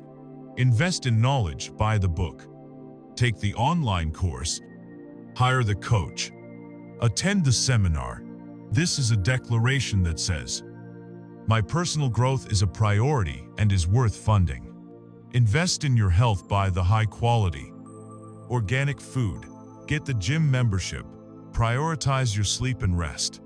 This is a declaration that says, my physical body, the vessel for my consciousness, is a priceless asset. Invest in your skills, pay for the class that will make you a better communicator, a better leader, a better creator. This is a declaration that says, my potential to create value is limitless, and I am committed to expanding it. These are not expenses that take money away from you. They are investments that expand the very you. That is the source of all your prosperity. They have an infinite return. Embodying your wealth identity is the final graduation. It is the moment you stop practicing and you simply become. You no longer have to try so hard. Because it is who you are. The way you walk, the way you talk, the way you make decisions, all of it flows naturally from a core belief in your own worthiness and in the infinite abundance of the universe. You stop chasing opportunities because your very energy draws them into your orbit. Life ceases to be a struggle and becomes a dance. And once you have truly mastered this state, once you have become this new person, living in this new reality of effortless flow, a new, beautiful, and profound question begins to surface in your heart. You begin to realize that the money was never the end goal. It was simply a tool, a resource you needed to acquire for the next phase of your journey. The question is no longer, how can I get more? The question becomes, what is all of this for? What great purpose am I now equipped to serve? We must now explore the soul of prosperity and see money not as a prize to be won, but as a sacred tool for a magnificent purpose. We have now walked the path of embodiment, learning to integrate the consciousness of abundance into our very selves. We have become the new person who no longer chases wealth, but whose very being attracts it as a natural consequence of who they are. We have, in essence, climbed the great mountain of financial security. We have reached the summit, and the air is clear. The struggle is over. The view is magnificent. But as we stand on this peak, a new awareness dawns. We realize the summit was never the true destination. It was a necessary vantage point. From here, for the first time, we can see the vast landscape of our lives with total clarity. And we are faced with a beautiful, profound, and life-altering question. What now? Now that the chase is over, the real journey can begin. We are no longer focused on the how-to of wealth. We are now ready to explore the why of wealth. We are here to understand money, not as the prize, but as the fuel. We are here to discover its ultimate role as a sacred tool for a magnificent purpose. For most of our lives, our energy and focus are consumed by the demands of survival. When you are worried about making rent, paying for groceries, or fixing a broken-down car, your mental and emotional bandwidth is fully occupied, you don't have the luxury of contemplating your legacy or your higher calling. Your primary purpose is simply to get through the month. But when you achieve a state of true abundance, you are given the most precious gift of all. It is not the fancy cars or the big houses. It is the gift of space. You buy back your time. You buy back your creative energy. You buy back your focus from the jaws of anxiety. And in this new, expansive space, deeper questions naturally begin to surface. The whispers of your soul, once drowned out by the noise of survival, can finally be heard, and they ask, why am I truly here? What is the unique contribution that only I can make? What problem in the world breaks my heart and lights a fire in my soul? This is the sacred transition from a life of survival to a life of significance. To navigate this new territory, we can borrow a powerful framework from the world of visionary leadership, a concept brilliantly articulated by Simon Sinek in his audiobook. Start with why. Sinek explains that most organizations know what they do. Some know how they do it. But the truly great, inspiring, and lasting organizations are those that operate from a crystal clear understanding of why they do what they do. The why is their purpose, their cause, their core belief. It is the reason they exist beyond just making a product or a profit. This is a profound spiritual truth disguised as a business strategy. We can apply this directly to our own lives. For this entire journey, becoming a money magnet has been our what? The techniques of visualization, gratitude, and acting as if have been our how. But these are not enough to sustain us in the long run. They lack a soul. You must discover your own personal why. Your why is the purpose that will animate your wealth. It is the answer to the sentence, I am committed to creating massive abundance so that I can. What is your answer? Perhaps it is, so that I can create a foundation that builds schools in underserved communities. Perhaps it is, so that I can provide my aging parents with the best care imaginable, allowing them to live with dignity and joy. Perhaps it is, so that I can establish a grant for struggling artists, writers, and musicians to ensure that beauty continues to be born into the world. Or maybe it is, so that I can fund research into the disease that took my loved one. When you connect your desire for wealth to a purpose that is bigger than your own comfort and your own pleasure, your desire is transformed. It ceases to be a selfish want and becomes a noble mission. The universe responds to this shift with incredible force. A request for $1 million for a new sports car has a certain energy. A request for $1 million to build a clean water well for a village has a completely different, here, and more magnetic frequency. When your why has a soul, your what manifests with breathtaking speed. Your purpose becomes the ultimate fuel. We must also understand that money is, and always will be, a magnificent amplifier.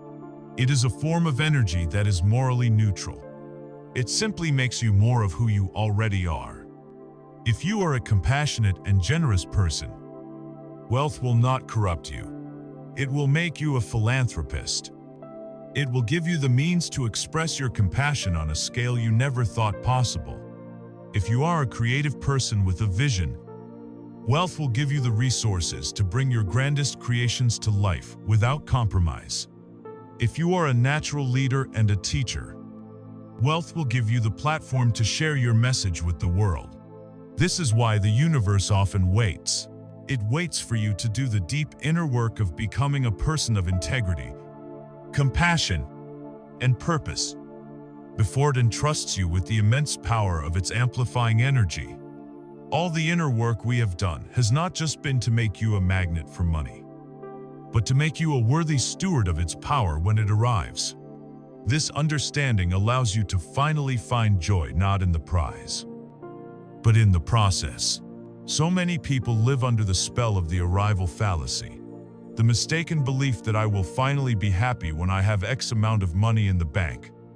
But we have all seen the evidence of wealthy people who are miserable and poor people who are joyful. Happiness is not a destination you arrive at. It is a state of being you cultivate on the journey. When your work is aligned with your purpose, your joy comes from the work itself. It comes from the act of solving the problem, of creating the art, of serving the client, of watching your contribution make a positive impact on another human being. The money that you receive becomes the applause from the world for a game well played. But your fulfillment comes from the love of the game itself. When you fall in love with the process of creating and giving value, the need for a specific outcome dissolves. And paradoxically, the outcomes you receive exceed your wildest dreams. Look at the stories of the great philanthropists and social entrepreneurs.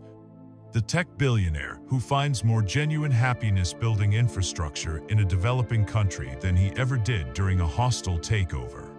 The famous actress who leverages her fame and fortune to become a powerful voice for animal rights, finding a depth of meaning that no award could ever provide. Their stories teach us that wealth finds its highest and best use, its deepest meaning, when it is put back into circulation in service of a cause that is greater than the individual. It is not about giving your money away. It is about investing your money into the world you wish to see. So you see, when your wealth is tethered to a purpose, it gains a soul. It becomes sacred energy. Your life is no longer about accumulation. It becomes a grand adventure of contribution and impact.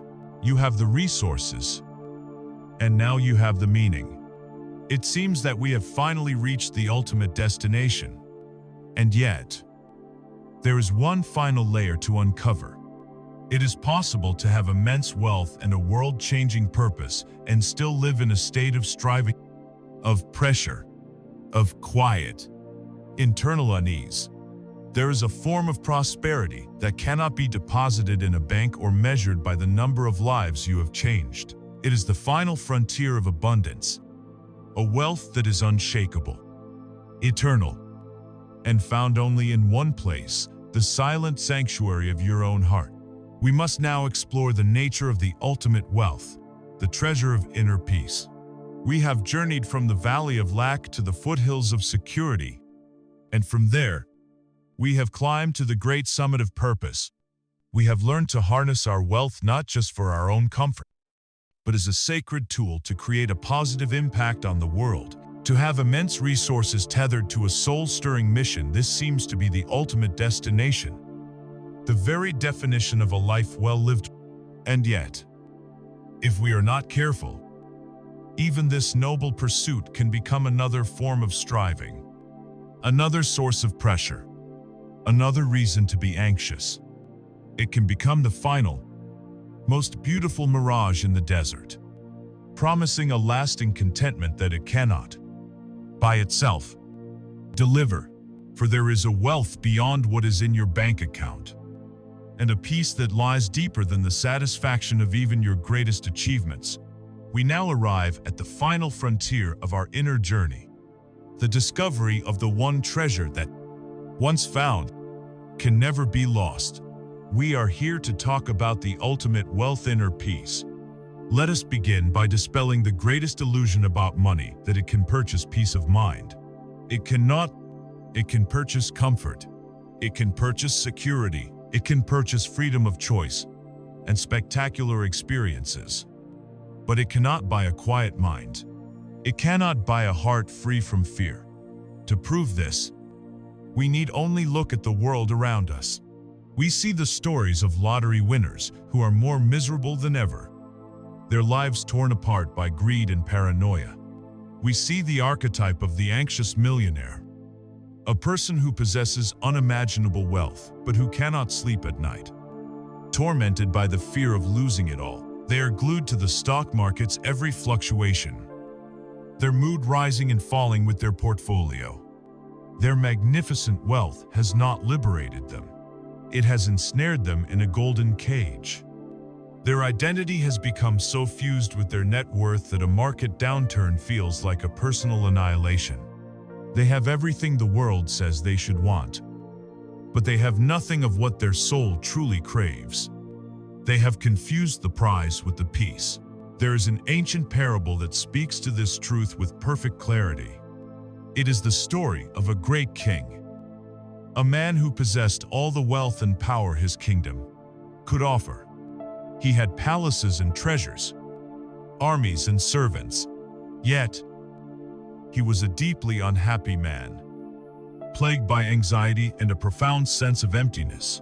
He heard tales of a wise old monk who lived in a simple cave in the mountains, a man who owned nothing but the robes on his back, yet was said to be the most joyful person in the land.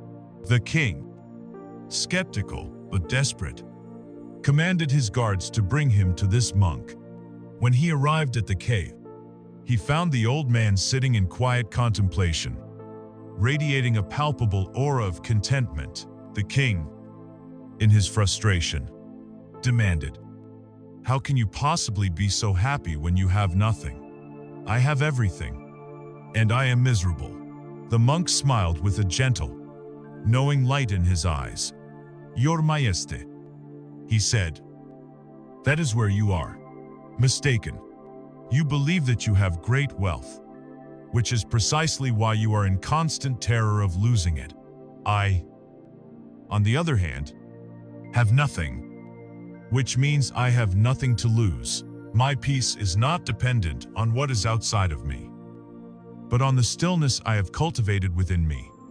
You seek your happiness in things that are, by their very nature, temporary. Your joy is a fragile thing, dependent on your fortune. My joy is unshakable, for it is found in the one thing that is eternal, the silent awareness of the present moment. You believe you are poor because you do not have peace. The truth is, you do not have peace because you are constantly wanting more than what you have." This simple story reveals the source of all our inner turmoil: attachment.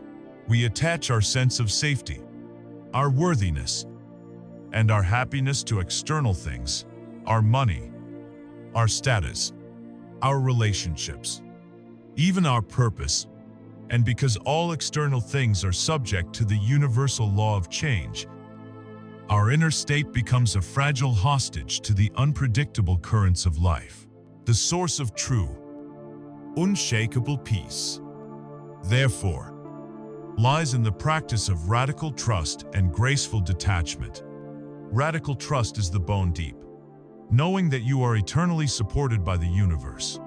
It is the faith that even if you lost all your material wealth tomorrow, you would be okay, because the source of that wealth is not in your bank account. It is the creative power that resides within you. You created it once, and you could create it again. Detachment is not the same as apathy or indifference. It is not about ceasing to care. It is about caring so much for your own inner peace that you refuse to make it conditional on any specific outcome. You can still have goals. You can still play the game of life with passion, excellence, and commitment, but you release the desperate, needy, anxious grip on the results. You find joy in the playing of the game, not just in the winning of it. You understand that your core identity, your true self, is whole, complete, and safe, regardless of whether a particular venture succeeds or fails. The great spiritual teacher Eckhart Tolle, in his transformative audiobook, The Power of Now, provides a masterclass on achieving this state. He teaches that all human suffering is created by the mind's refusal to accept the present moment. We suffer because we are either lost in the past in regret, guilt, or resentment, or we are lost in the future in anxiety, worry, and fear. The peace the monk possessed is found only in one place: the timeless space of the now. It is here, in the simple, non-judgmental awareness of your own breath, of the sensations in your body, of the sounds in the room. that you find a stillness that is beyond the reach of the chaotic mind. By practicing mindfulness and meditation, you learn to disidentify from the frantic voice in your head. You realize you are not the thinker. You are the awareness behind the thinker. This is the source of all peace. And here we discover a final, beautiful paradox of creation. When you cultivate this inner state of peace, when you reach a place where you genuinely no longer need money to feel safe, worthy, or whole, the universe responds in the most miraculous way. Your energy field changes completely. The grasping, needy, anxious frequency of "I need this to be okay" is replaced by a calm, open, and serenely receptive frequency. You are no longer chasing wealth. You have become a peaceful harbor into which the ships of abundance can effortlessly sail. The universe delights in showering its gifts upon those who are not attached to them. Your non-attachment is the ultimate signal of your mastery, and it makes you an even more powerful and trustworthy conduit for its flow. The less you need it, the more easily it comes. So you see, inner peace is not a passive state of retirement from the world. It is the ultimate power base. It is the unshakable foundation upon which a life of joyful purpose and effortless prosperity can be built, without the constant fear of it all collapsing. When you have this inner stillness, this quiet joy that is independent of all conditions, you have found the source. You have found the treasure that can never be lost. And when you are this deeply connected to the source of all that is, a final, magnificent realization dawns. You begin to understand that you are not just a channel for abundance. You are not just a magnet for abundance. You and abundance have never been separate things at all. You are, and always have been, one and the same. This leads us to the final, ultimate conclusion of our journey, the shift from embodying a wealth identity to becoming abundance itself. We have journeyed together to the summit of purpose and discovered the ultimate wealth of inner peace. It feels as though we have reached the final destination, the highest possible state of being. And yet, there is one final veil to be lifted, one last illusion to be dissolved. It is the most subtle illusion of all, the very foundation upon which our entire journey has been built. The illusion that you and abundance are two separate things. The entire concept of becoming a money magnet implies a magnet and an object that it attracts. We have operated under the assumption that abundance is out there, and that our work is to do the things necessary to draw it in here. This is the final duality we must transcend. The ultimate step in this entire process is to erase the space between the seeker and the sought, to realize that you do not need to attract abundance, for you are abundance. You are not a drop in the ocean. You are the entire ocean in a drop.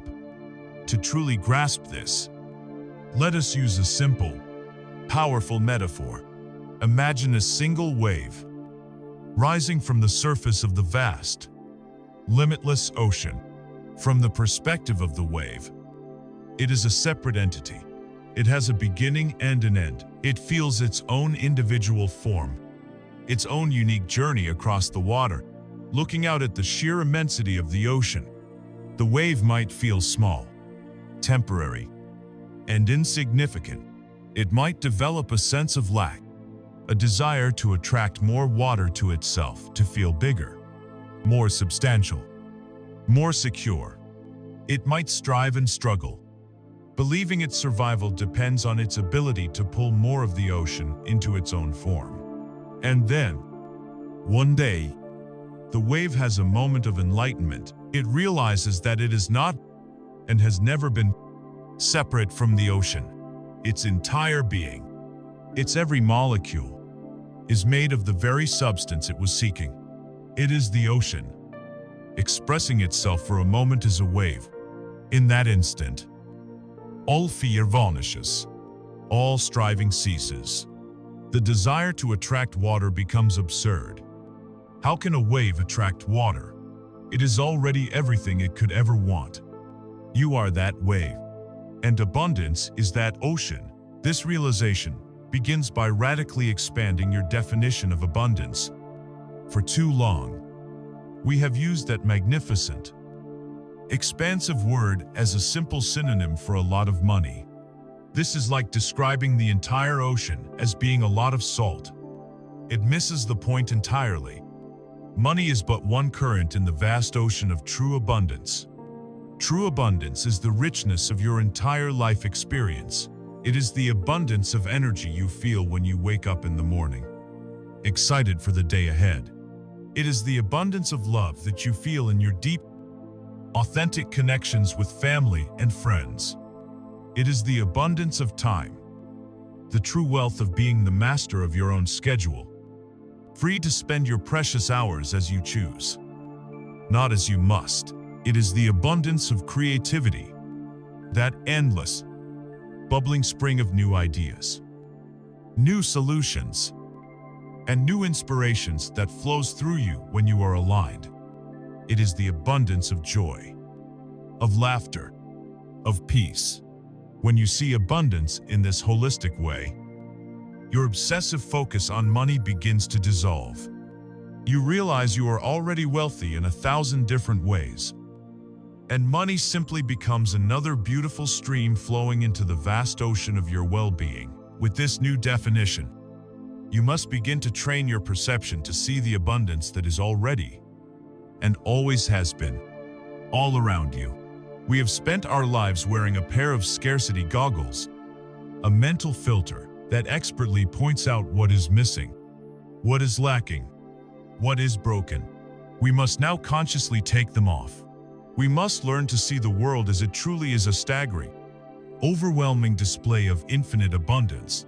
Look to nature. Nature is a masterclass in effortless generosity. Does a forest count its leaves? Does a beach count its grains of sand? Does the sun worry about running out of light?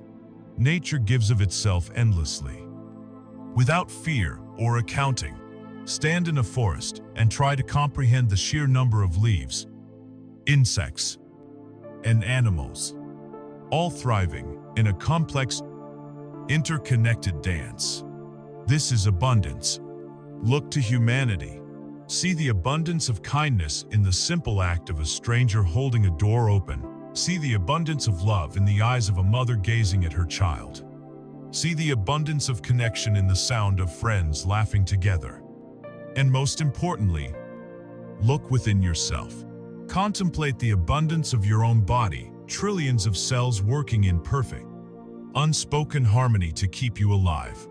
Contemplate the abundance of your own mind, an endless stream of thoughts and ideas, a capacity for learning and growth that is virtually limitless. Contemplate the abundance of your own heart, its ability to love, to forgive, and to feel a profound connection to the miracle of life itself. When you begin to practice this, you realize you are not living in a world of lack. You are living as a focal point of abundance, simply pretending that you are not. The great spiritual teachers have spoken of this for millennia. In the audiobook teachings of visionaries like Deepak Chopra, we are introduced to the concept of unity consciousness. This is the understanding, supported by quantum physics, that at the most fundamental level of reality, there is no separation. There is only one single, unified field of infinite intelligence and infinite potential, expressing itself in a countless variety of forms. The separation we perceive between ourselves and the world, between our hand and the chair it rests upon, is an illusion created by our five senses and our egoic mind. The same intelligence that orchestrates the elegant orbits of the galaxies is the very same intelligence that is beating your heart and thinking your thoughts. The source of all creativity, all innovation, all power, and all wealth in the universe is not out there to be acquired. It is the very essence of your own being. To seek abundance is, therefore, a logical impossibility. It is the ocean looking for water, It is the sun looking for light. You are already that which you seek. When this realization moves from being an intellectual concept to a deeply felt, lived reality, your entire way of being in the world transforms. You cease to be a money magnet, because a magnet is, by definition, separate from the thing it attracts. You simply become a localized expression of abundance itself. You give freely and joyfully, not as a technique to receive, but because it is your nature to overflow. Like a fountain that cannot help but share its water, you receive graciously and with ease. Recognizing every gift as the universe, simply acknowledging and loving itself. Gratitude is no longer a practice you do for 10 minutes in the morning. It becomes the very air you breathe. A constant state of quiet awe at the sheer miracle of existence. The struggle ends. The chase is over. You are no longer pursuing. You are simply being, and in that state of pure being, everything you once chased begins to pursue you. Not because you are trying, but because you have finally become an energetic match for the limitless, generous, and loving nature of the universe itself. This is the ultimate destination of our journey. It began, perhaps, with a simple desire to relieve financial pressure, to attract a thing called money. But it has led us here, to the dissolution of the seeker and the sought into one unified, blissful whole. It is the final letting go of all technique, all striving, and all effort. It is the simple, profound, peaceful recognition of what has been true all along. You are not a wave struggling to become the ocean. You are the ocean, playing, for a little while, as a wave. And with this ultimate truth held firmly in our hearts, we are now ready to step back, to look upon our entire journey, and to distill its essence into our final, empowering conclusion. And so, we arrive at the end of our shared journey, but at the true beginning of yours. We began with a simple, burning question born of quiet desperation. How do some people seem to attract wealth and opportunity with such ease, while others struggle? Our path to find the answer has not led us to complex financial strategies or worldly schemes, but has taken us deep into the most intimate and powerful territory of all, the inner landscape of our own consciousness. We journeyed together into the architecture of our minds, uncovering the inherited blueprints of lack. We found the courage to face our money wounds, and with the alchemy of forgiveness, we released the heavy anchors of the past.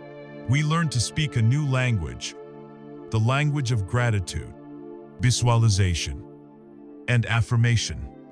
Scripting a new reality into being, we became the masters of our emotional frequency, the DJs of our own inner state. We learned to read the signs of the universe and to trust the infallible compass of our own intuition. We traded the friction of hard work for the elegance of inspired action. Shifting our focus from getting to giving, we owned our value, built a fortress of prosperity around us, and learned to see every obstacle as a blessing in disguise. We surrendered to the wisdom of divine timing. We breathed in the unbreakable circle of giving and receiving.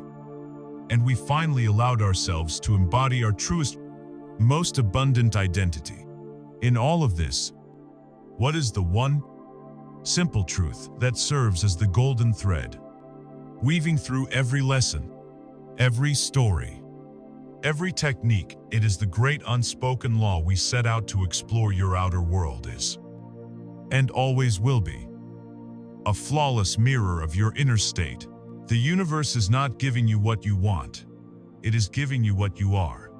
The struggle for money is always a reflection of an inner struggle with worthiness, a battle with the ghosts of scarcity, a disconnection from your own creative power.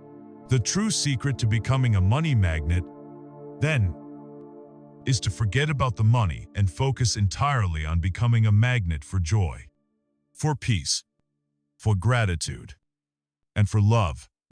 True wealth is not the number in your bank account. It is the quality of your inner peace. It is the unshakable knowing of your own creative power.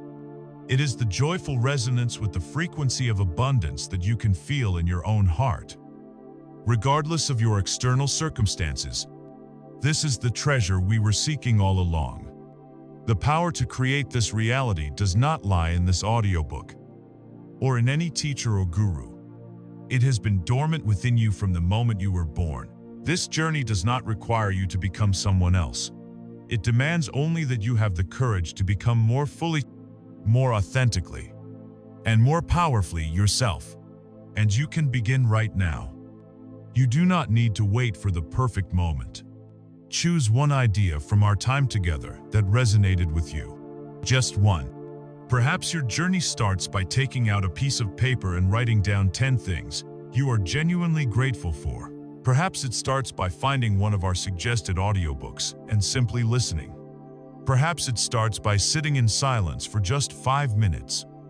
And for the first time, truly listening for the quiet whisper of your own heart. The first step does not have to be large. It only has to be taken. Know this. The universe is not a harsh judge waiting to score your efforts. It is a loving and infinitely patient partner, waiting for you to join the dance. It is waiting to co-create with you, to astonish you, to delight you. You are the magnet. You have always been the magnet. Your only job, starting in this very moment, is to decide to turn your power on.